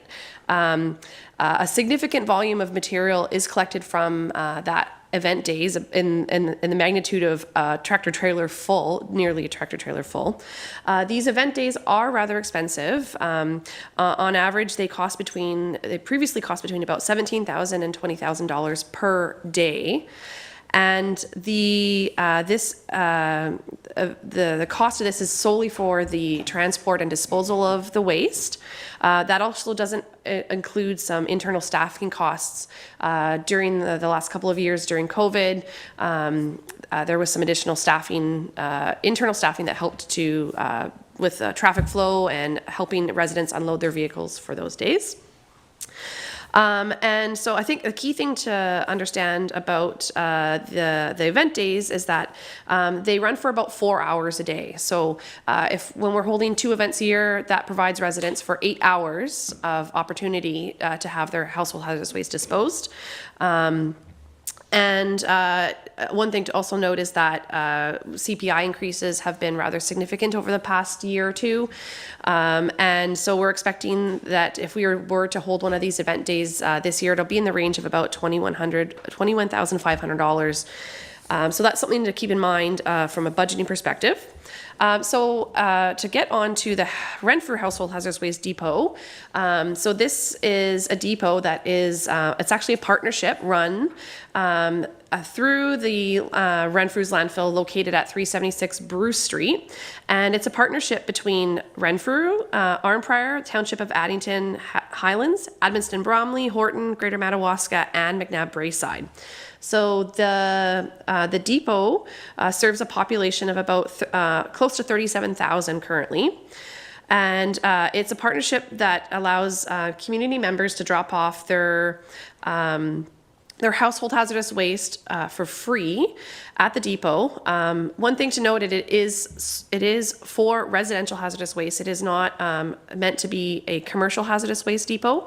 That is something that commercial businesses usually would undertake themselves. This depot is really set up for the smaller quantities that come in from residents. So the depot runs from the first weekend in May to the last weekend in August, and it's open Tuesday, Wednesday, Saturdays from 8 till 4.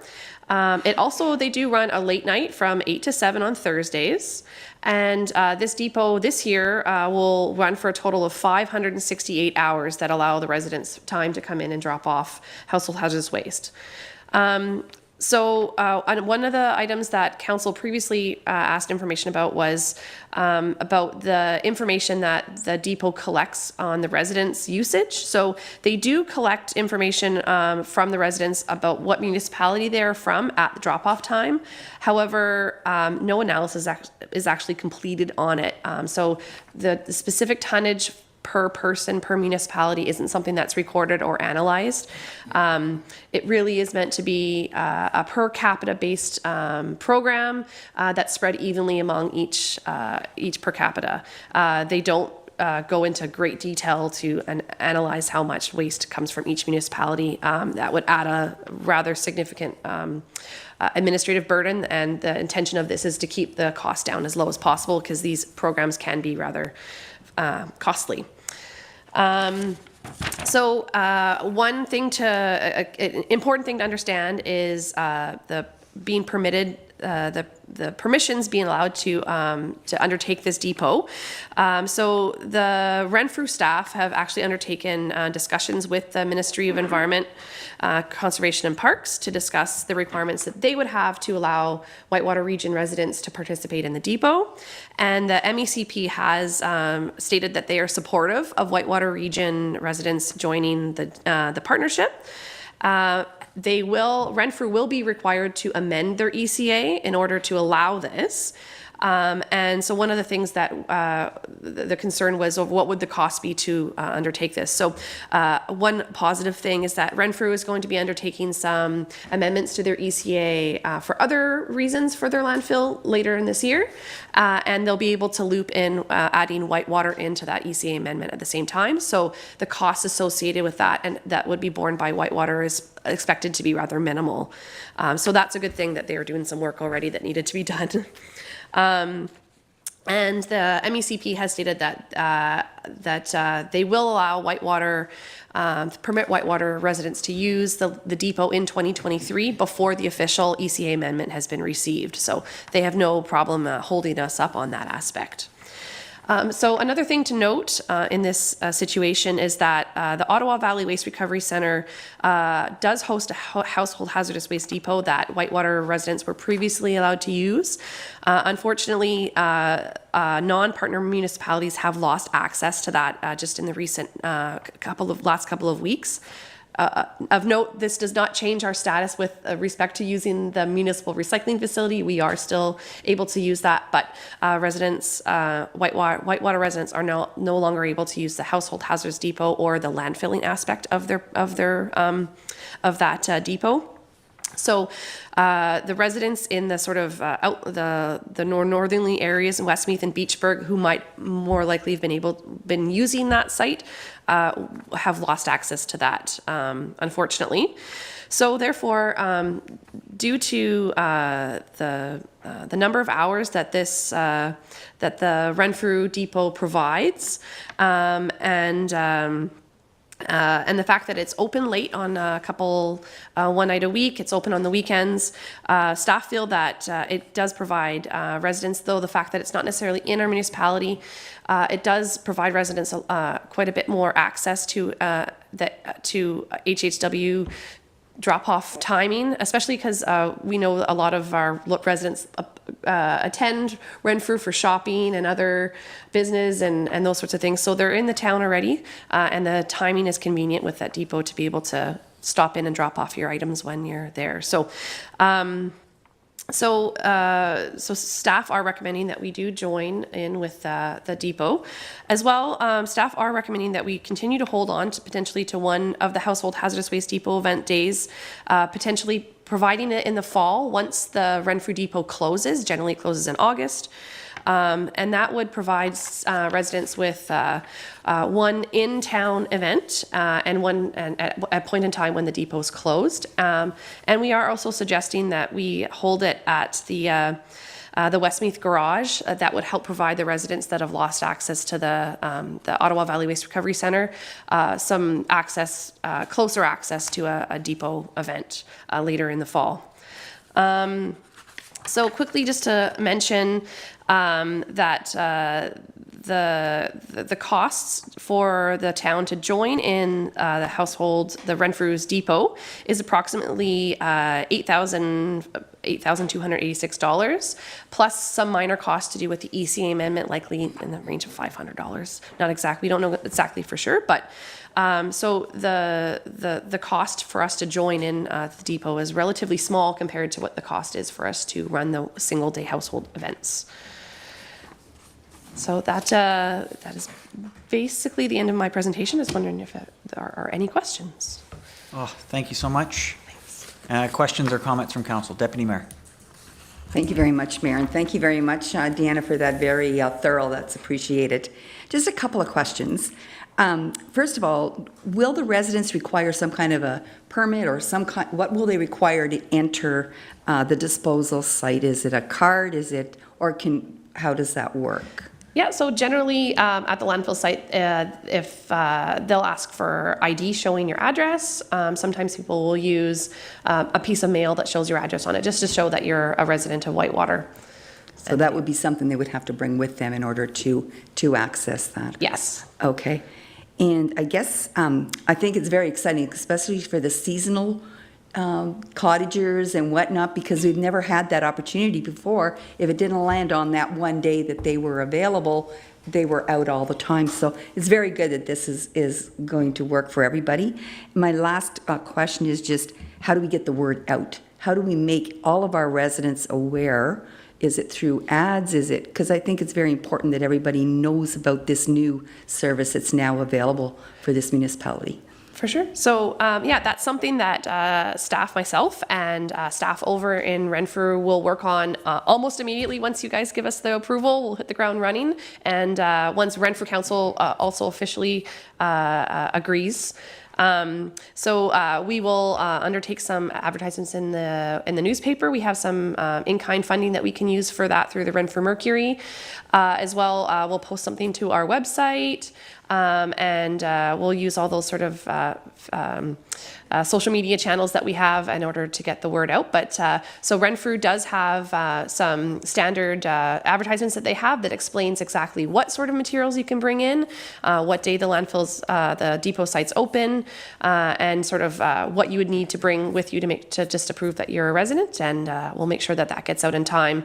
One thing I did miss mentioning saying is that Renfrew's council meeting that they would make final approval would be on May 9th. So as early as May 11th is the day we're hoping that residents would gain access to the depot, which is pretty soon.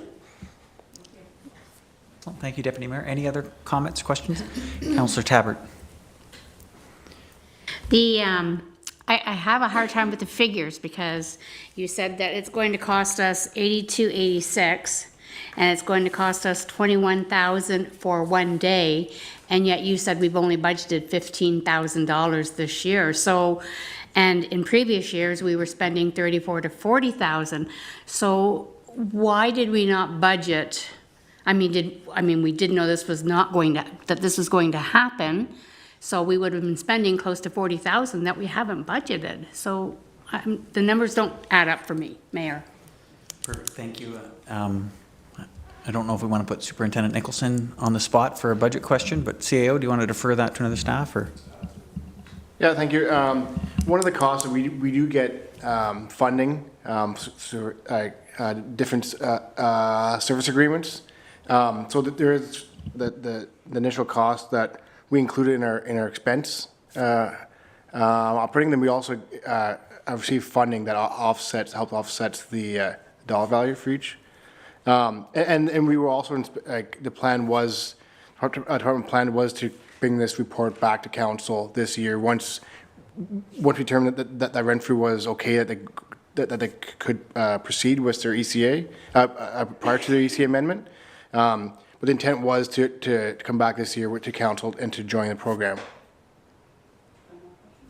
Councillor Tabbert. You had said that it's only for household hazardous waste. Where do farms fall into that? And if for the farms that are incorporated, are they commercial and then they could not use this service? Excellent question. Superintendent Nicholson, do you want to?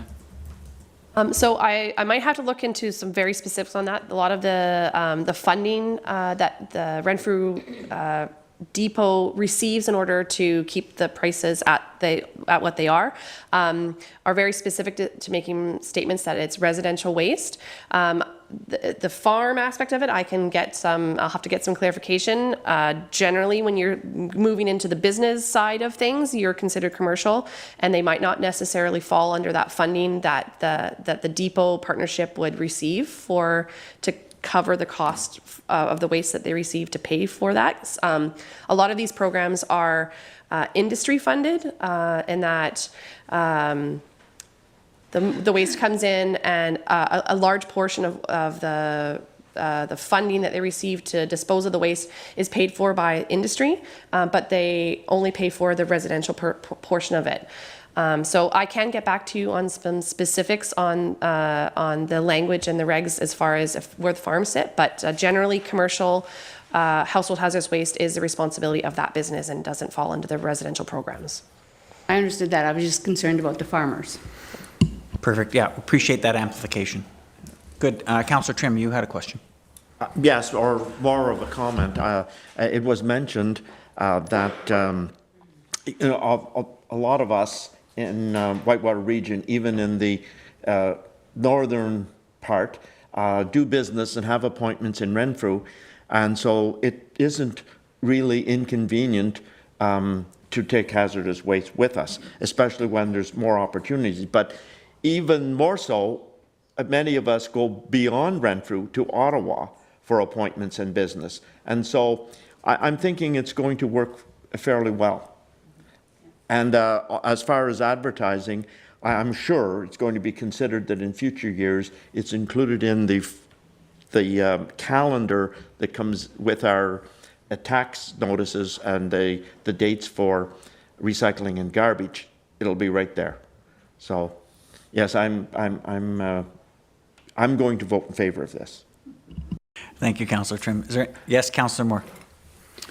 Just a comment for Deanna. If we do join this, will we be getting an annual report from Renfrew so that we can track how many of our residents are actually using and what Councillor Trimm said, adding to that comment?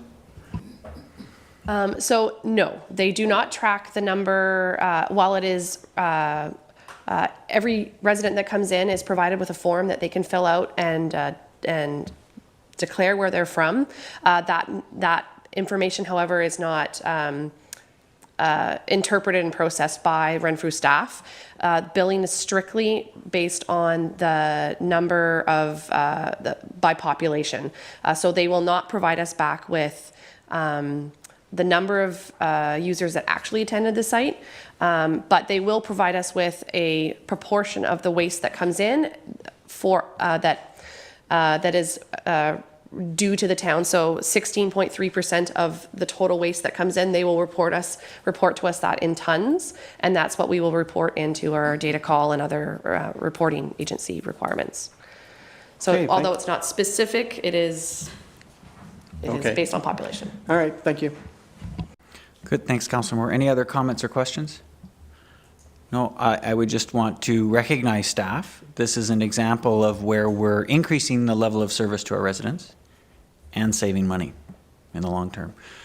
So both efforts are very much appreciated. Thank you so much, and continue to find these opportunities. With that, I will call for a vote. All those in favor? And the motion's carried. Thank you.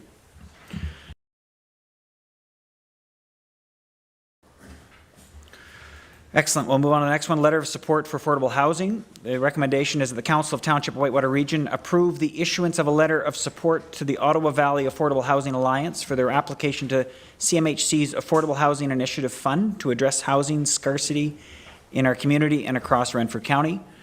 Looking for a mover and a seconder, please. Councillor Trimm, seconded by Councillor Tabbert. And staff. Which one's going to address this one? Oh, planner. Excellent. Thank you. Thank you, Mayor Nicholson. So this report and recommendation is a follow-up from a meeting that I guess was just over a month ago. So on the March 15th council meeting, we had Councillor Brian Abdallah from the City of Pembroke and also from the Affordable Housing Alliance of the Ottawa Valley came and spoke to us about their organization's initiatives, and they also came with a request to support their application to the CMHC's Affordable Housing Innovation Fund. So this letter here would be provided to the CMHC with this grant. And essentially, if the application is successful, the real meat and potatoes of the grant application is to hire a shared coordinator that would be shared amongst the municipalities who are engaged to help us coordinate and facilitate partnerships with other people in the housing sector, as well as to help us keep up to date on all of the changes and all of the different funding opportunities that we're seeing for affordable housing come from, particularly from the federal government, from agencies like CMHC. There's a lot going on. It's hard to stay on top of everything, on top of all the other provincial changes that I think you're going to see a letter about later on in the agenda. So, you know, given this changing landscape, having additional staff to support us and to support the other municipalities, I think would be of a great benefit. And I'll just add that there's no financial contribution that's being asked of us. However, there might be some in-kind ask in terms of printing or office space as the coordinator is shared and is working out of this office. So, thank you. Thank you. Any comments or questions from members of council? Not seeing none. Thank you so much for the great summary. And I think affordable housing is continuing to be an area of importance for our community. I think with this letter of support, we'll be able to stay in the circle of influence on it. And should this grant application come forward, I look forward to seeing what next steps we could take internally within the township to participate. So with that comment, I will call for a vote. All those in favor? And the motion's carried. Thank you. Excellent. We'll move on to 10.3. This is a zoning bylaw amendment. Recommendation that the Council of Township of Whitewater Region approve a bylaw to remove the holding zone from the property described at 16356 Highway 17. A mover and a seconder, please. Councillor Trimm moves. Seconder, please. Deputy Mayor. And back to our planner. I'll take this one. CAO, thank you. Having dealt with the previous zoning amendment, so I'll just make presentation with respect to this one. So what we have before council is the removal of the holding zone with respect to the amendment that Mr. Hubert has filed back in early January. So council, we held the public meetings with respect to the application for the additional use of a kennel at the property at 16356 Highway 17 on January 18th.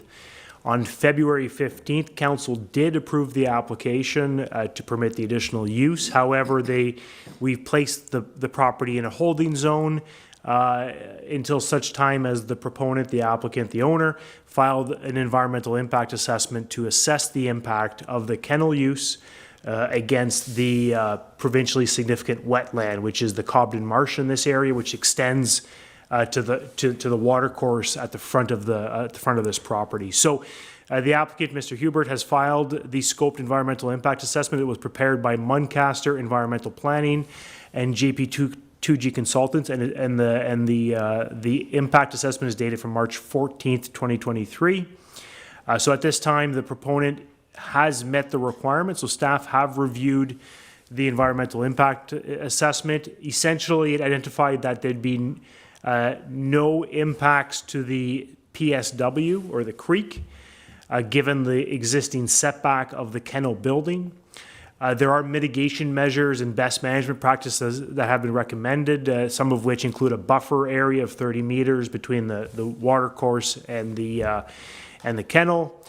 Vegetation to be left to be grown up, or a buffer area in that buffer area, and that any future site alterations do not occur within that 30 meters. So these mitigation measures, I feel, are suitable to be implemented through the building permit process, because there will need to be a change of use permit, but no need for a development agreement, which council would have seen in previous severance applications or the like.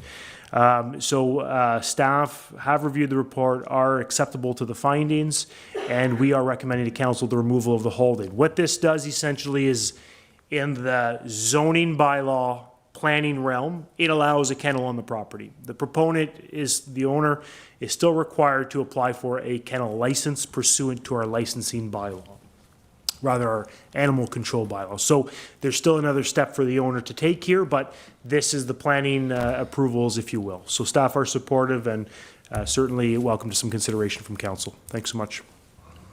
Thank you, CAO. Is there any questions? Sorry, before I ask for questions, I just wanted to make public note that Councillor Olmsted did leave the council chambers. He has declared declaration of interest on this item, and he'll provide that in writing to the clerk before the end of the meeting. So, excellent. Any questions or comments from members of council? Yes, Councillor Tabbert.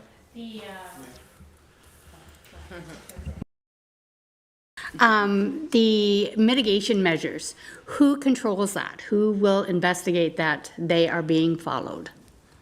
CAO, can you amplify, please? So in certain situations, when the mitigation measures, I would say, are more onerous, we would typically require a development agreement. So, for example, if there's a need to implement change, I'm trying to think of an example. In the case where if a development was occurring and you were not allowed to construct in the spring because of bird habitat, then we would implement that through an agreement, because we want to make sure they're not constructing.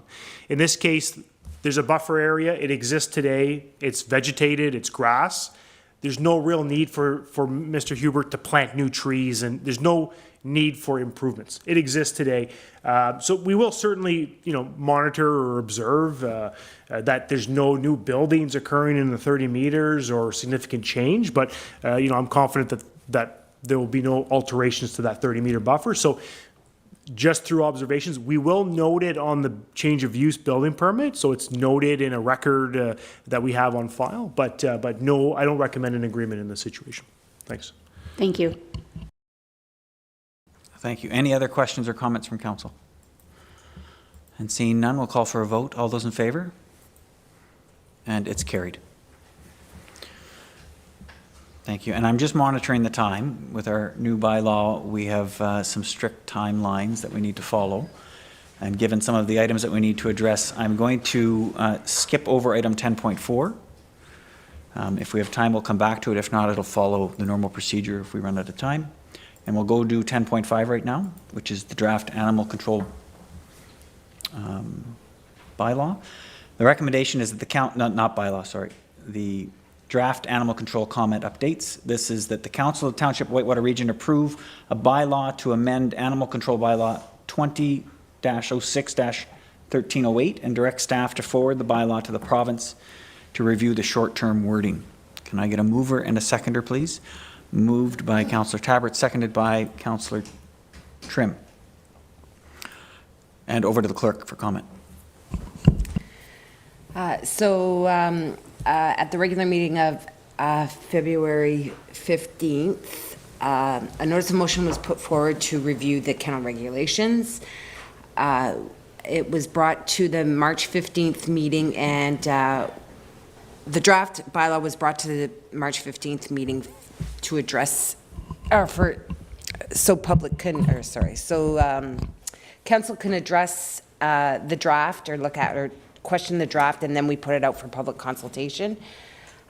This new bylaw is, or this new draft is what staff has come up with since the public consultation has come out.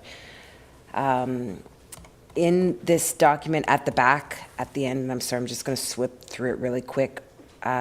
We had 9 people comment on the draft, and I do have their comments attached to the end of this page. There they are here. Oops, I'll just shift this over. So their comments are in there, plus the responses are in beside it. I made very few changes, but I'm sure there's going to be questions, so I don't know if you want me to go through the whole bylaw, or do you want me just to address any issues that you have? If there's any comments you want to make, substantial comments, and otherwise we'll allow council to ask questions. I could probably flip through. I do have some highlighted spots. One thing this bylaw is set out to do is not regulate animal welfare. We tried our best to stay away from that point of an issue. Actually,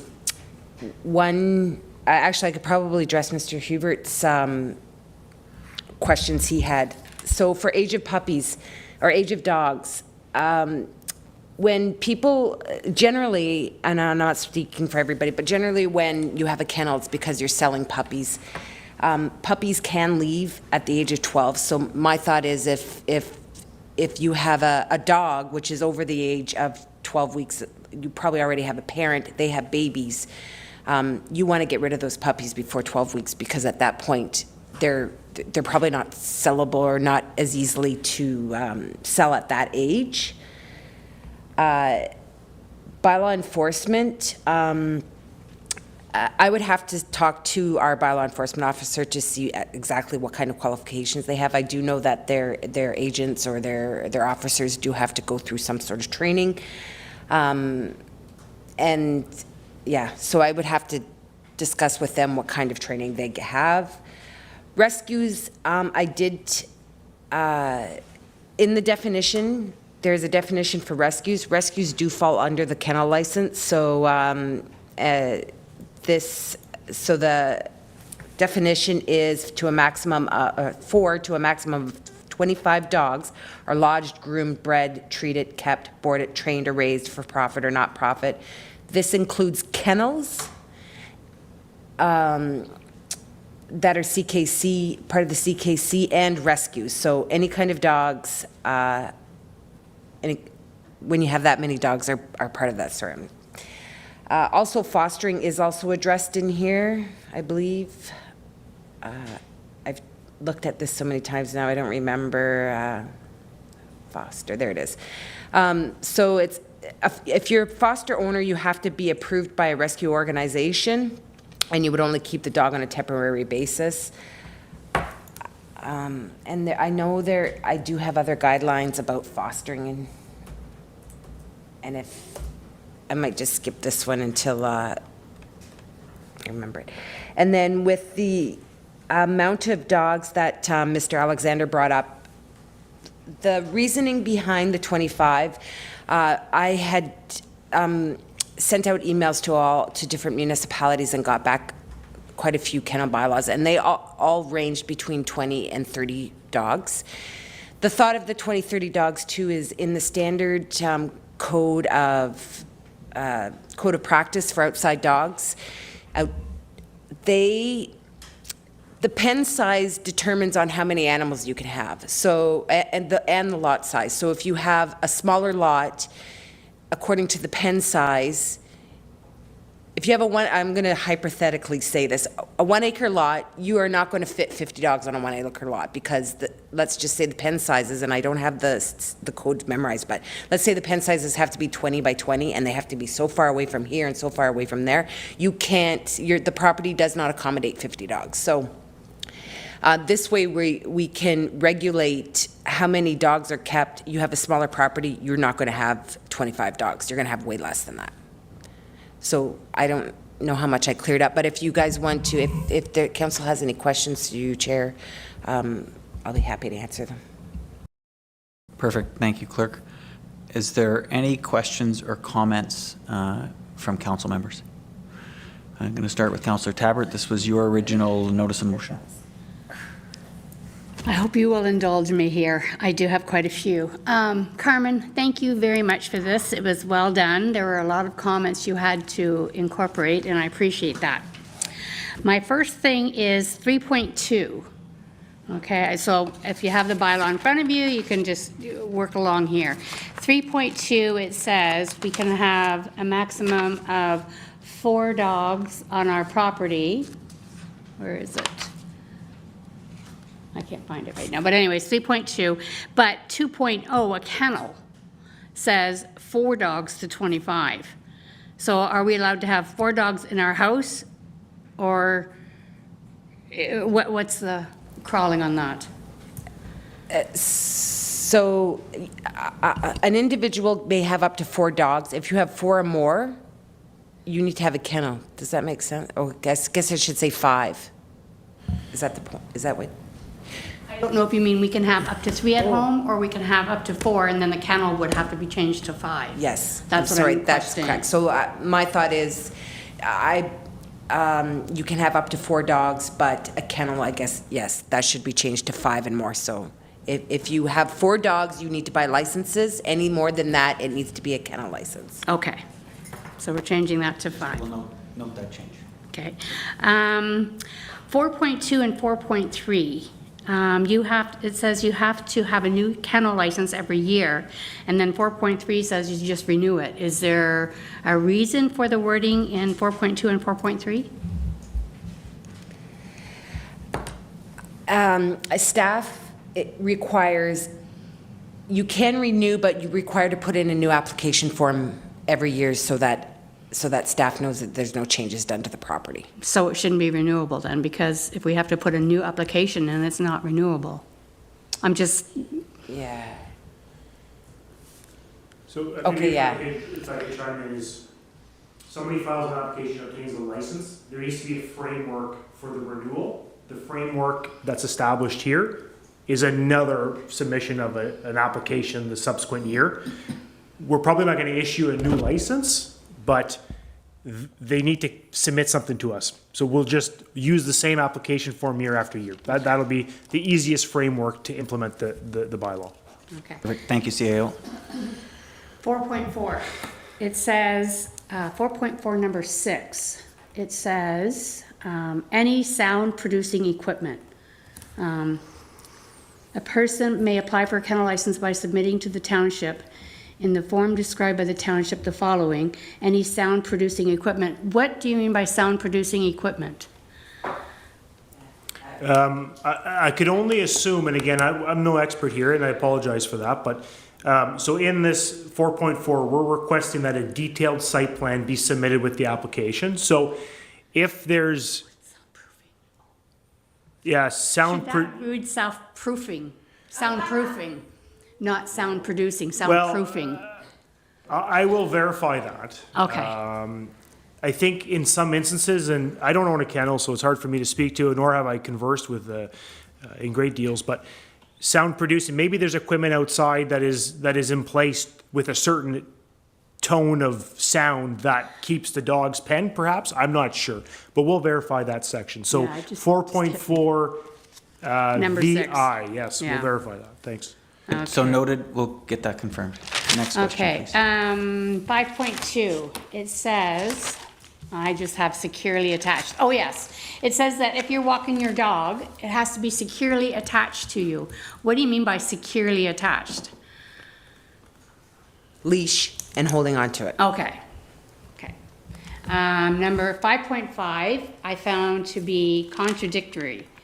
Oh, yes, it says, no person having the custody, care, or control of any dog shall allow said animal to defecate on public, commonly shared, or private property. And then it says, and shall remove and dispose of such excrement. Well, if you're not allowed to do it, there shouldn't be any excrement to remove.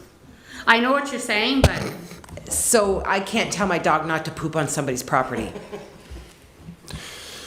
Point taken. I think we can just reword that to clarify exactly what you just amplified. Yes. Thank you. 6.3, do we have a animal shelter yet? I know that Bonashare is closing. Have we been in discussions for a shelter, or? So we're working on agreements right now. I'm hoping to have something in place very soon. Okay. 7.3, number 4. Oh, yes, it doesn't make sense to me, because it says,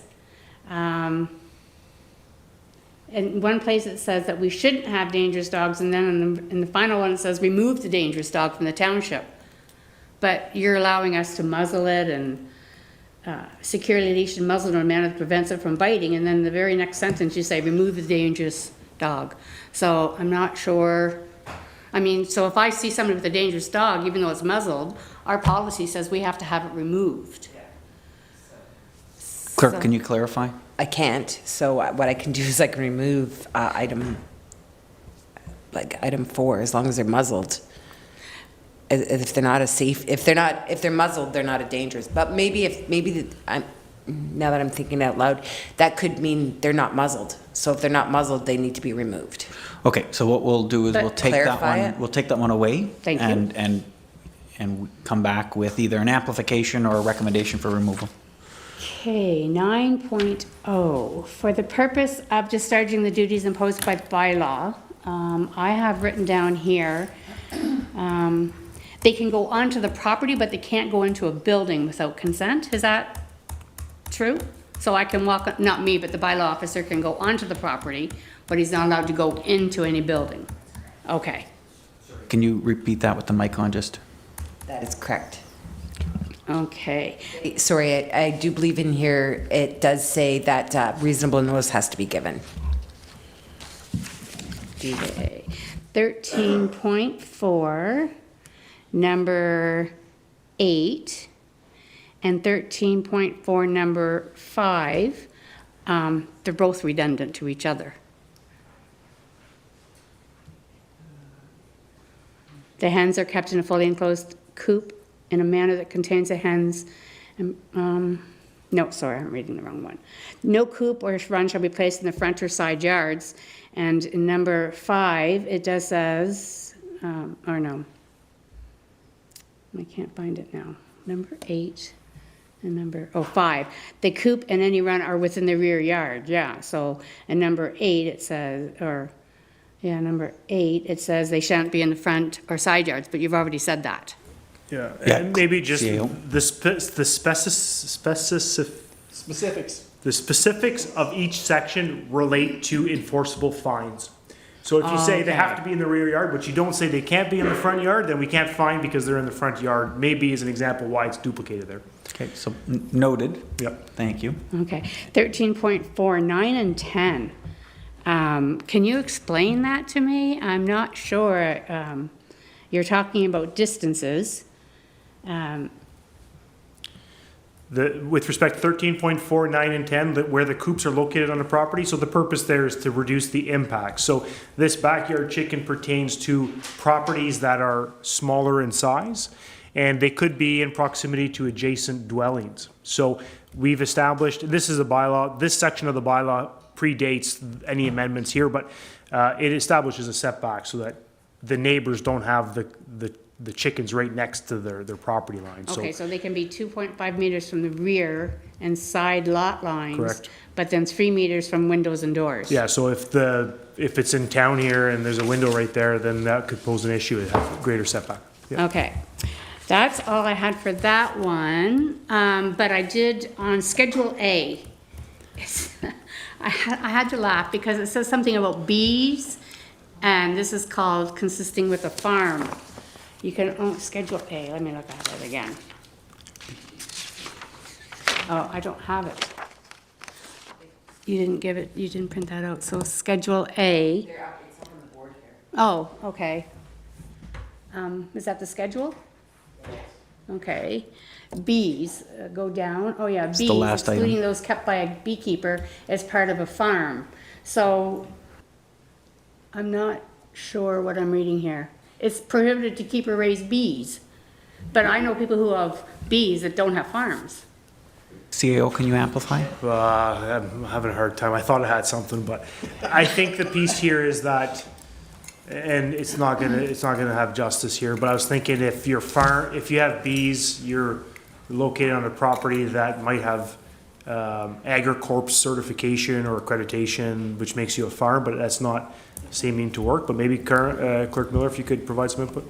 So Schedule A is, I don't believe when there was a change to the bylaw, the first, I don't know how many times, this is an old, Schedule A is old. It was probably never updated. And my thought is to bees, they're trying to probably regulate them because you don't want people in the town of Cobden, like in a small rural area with a big box or 10 boxes of beehives. It's farming. So what are we gonna do with the people who have bees that don't have a farm?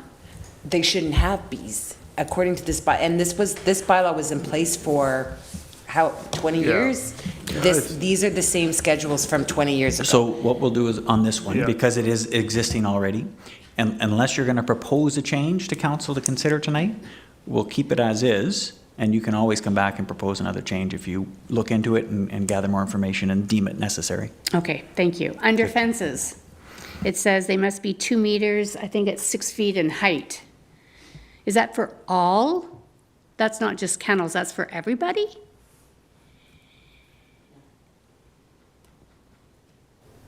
Yeah, I don't have it here. Where's fences? Yeah, it's right there. A fence Yeah, shall. I believe it's, sorry, I don't Oh, yeah. mean to interrupt. Not less than 6 feet from the ground. That's a high fence. 6 feet. I mean, I have to admit, I do have a fence, so I'm going against this because I know the fence isn't taller than me. Yeah. And I'm not 6 feet. So this schedule is related to a specific part in the bylaw. If we'll just hold that, Clerk, if you can go through and just see how it's related, which part it's related to, it may be another component, but point taken. Okay. It's unclear. We'll come back to that. We're almost done. Yeah. The gates, it says they must be locked. All gates have to be locked on property that have animals like that, or dogs, or? Well, it's under fences again. I guess look for gates. 3. Okay. 3, next page. Yeah, if I could, I can't search the bylaw that I have in front of me, but these fences apply to a certain section in the bylaw. I don't think they apply to the kennel piece. They apply to maybe a dangerous dog or a certain type of dog. Okay. And that's why they're so prohibitive, and they require a 6-foot fence or 6.5-foot fence. But we'll confirm that, Carmen. Yeah, I see that in paragraph number 2. It talks about dangerous dog from digging its way out. But Yeah. good question. We'll amplify that later. Is there any Okay. other questions? Yep. Under penalty provisions, what's the difference between 9 and 10? Run at large and dogs not under control. It's the same thing to me. I mean, it's the same cost, but I guess that again goes back to wording. part of the, A dog under control could be a dog that you're chasing around town trying to find it. But I guess they could be, or there could be a dog not under control is me walking downtown with my dog unleashed, and it's going up to all the people and doing whatever. A dog allowed to run is my neighbor has a dog that they never keep on their property, and it's always coming onto my property or over to the neighbor's property and digging, or there is a difference. okay, so number 16 and number 10, what's the difference there? And there's a price difference too, or a fee difference. Again, it goes to I think this part goes to short for, we probably can fine twice. One is to allow it, and one is to failing to maintain a control. Yeah, and if I could just add, each of these itemized numbers reference the section that is the offense. So if you look at, for example, 16, it references section 7.1 of the bylaw. So it's specific to that offense. I don't have 7.1 in front of me, I can go find it, but that's why they need to, for the short-term wording, they need to specify each infraction separately so that they're applicable. Okay, And they're easier to defend in court. Okay, I have to admit, I didn't notice Yeah. those side ones. Was there anything else, Councillor Tyler? 18 and 20. Let's just see what those are, because that'll be it for me then. Under penalty, 18 and 20. 18 is fail to maintain effective control, and 20 is owner keep, I don't know why. Yeah. No, So that's okay. they're both specific to a specific paragraph in the bylaw. Yeah. Okay, that is all I had. Yeah, the other ones were, what's that word? Clerical errors, and I will discuss them with her after. Thank you very much for indulging me. Thank you. Is there any other comments or, yes, Councillor Bell? Just that 12-week And age. sorry, Councillor Bell, I have to interrupt.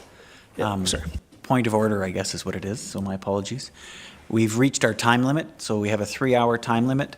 For those in the audience, the procedural bylaws declare that we have to make a decision if we'd like to continue the meeting. We are allowed to continue the meeting for an additional 30 minutes, and at which time the meeting will end, and we will carry forward any items that we haven't been able to address this evening at a later time.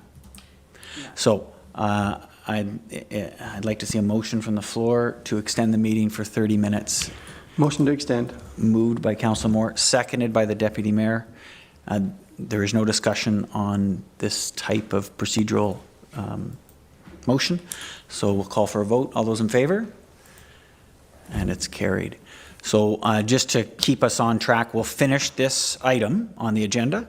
And then I know there are 4 closed items that need to be addressed in a timely manner. So we will move to a closed session at the end of this, and we'll come back to those other items on the agenda. As per the procedural bylaw, the clerk will notify us when we will do that. Good? CEO, any comment? Nope. Excellent. Councillor Bell, if you can carry on with your question. Yeah, just on that 12 weeks, I was just wondering if maybe we should extend that a little bit to either, whether that be 2 months of age, something along those lines, just as breeders, I'm sure, sometimes have a dog that's, a little bit older than 12 weeks kicking around, so.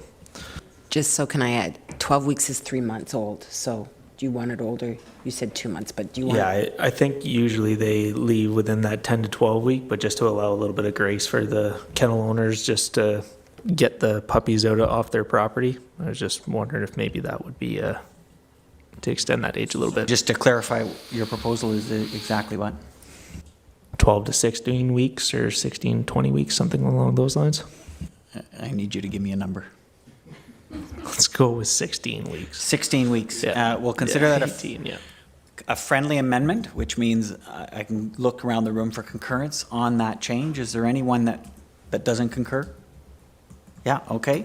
So what we would have to do, and sorry, I can't get the audience, that would require a motion then. Would you like to make a motion? Yeah, I'll put that motion forward to move Okay. that from 12 to 16 weeks. 12 to 16 weeks. I need a seconder? No, sorry. No. Can I, if it's a friendly emotioner, Friendly amendment. But yeah, friendly amendment, we just need the mover and the seconder to agree that that's okay with their original motion. And So the it's just mover was friendly. Councillor Tabbert, and Yeah. she said no. Oh, I'm sorry, I must have spaced out. I apologize, No, I that's all right. skipped a page. Okay, since I know I'm probably the only one that's against the amendment, can I change my vote then? Because if we went unanimous, I would lose. So I'm okay with changing the amendment. Good, so we'll back up. There's a friendly amendment to go to 16 weeks. Is there any general concurrence? Okay, so it's changed to 16 weeks. Good. Next, any other comments or questions by members of council? Councillor Moore, please. Page 5 of 61, item R, licenses shall be renewed by 3 months into the first year, or the new year. I still have a problem with that, because does that mean that somebody who may not get his license renewed by the end of March can still function for them 3 months? Can you re-ask that? I'm not sure I understood. It says you have to apply for a new license and they shall be approved by the end of March. Yeah, so this is Annually. the typical grace period. So dog tags, you're not required to renew your dog tag, for example, until March. So we're extending that 3 months for the kennels as well. So there is a 3-month grace period to get that renewal. So yeah, certainly there could be an operator that's operating for 3 months without a license or without a renewal of a license.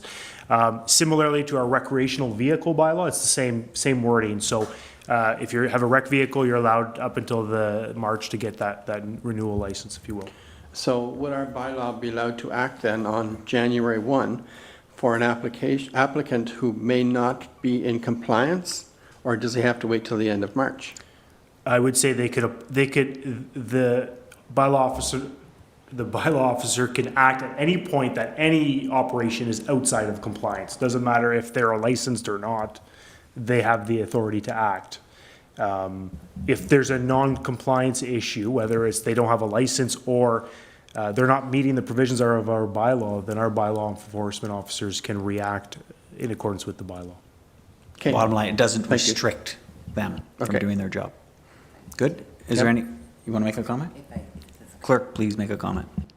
Generally, what'll happen, especially if they already have a kennel license, is they would say, "Where's your kennel license?" They would say, "We haven't applied for it yet," and bylaw would say, "Get in there and apply for it." So I would know what's coming, so that I would at least have it beforehand. So. Okay, thank you. Councillor Moore, any other questions? No? Thank you. Good. Deputy Mayor. Looking at number 26 and 27, under the owner, cat run at large and a cat damaged property, we are not licensed for cats, so how can we possibly charge anybody or do anything with that when we do, and God forbid, we do not want to start putting cats licensed, that's for sure. But I'm just wondering, how do you police that, or what do you do with that when, why is it even in there? So it reflects back on section 12 that does specify on cats. Yeah. For me, right here, any feline. So we just don't license them, but we do. I just don't know how you prove whose cat it is. Exactly. Okay, that's Okay, just so in there. It's good wording. It's noted. Yeah, thank you. Any other questions, Deputy Mayor? Good. No, that's good. Councillor Tabbert. Following up on Mike's statement, so how long does it take to get a renewal license?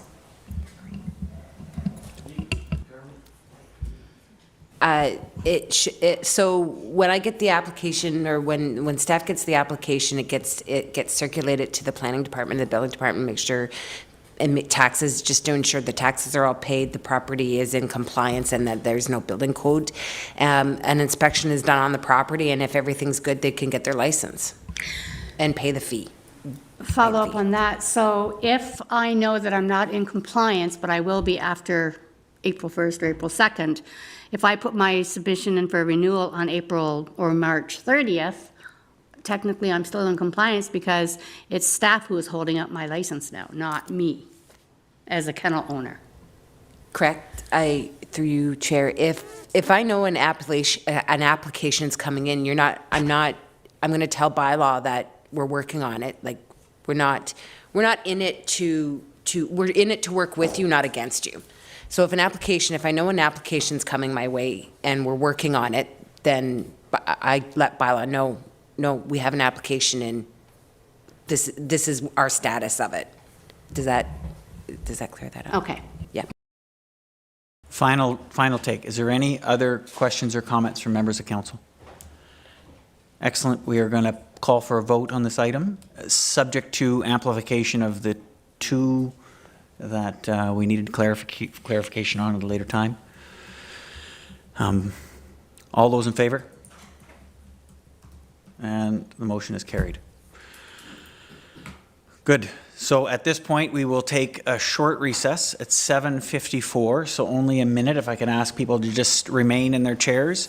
We will have to close up from the public to carry on with a closed meeting.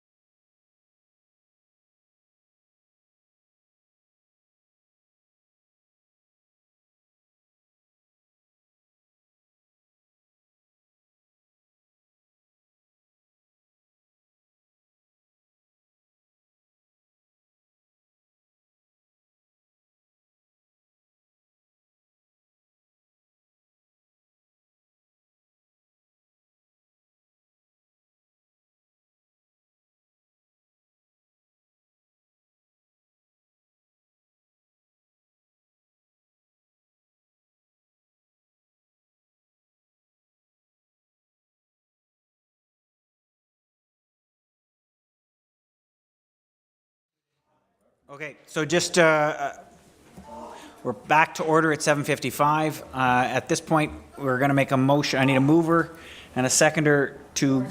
Oh yeah. Well, I have to discuss this part in open. So I need to do the motion.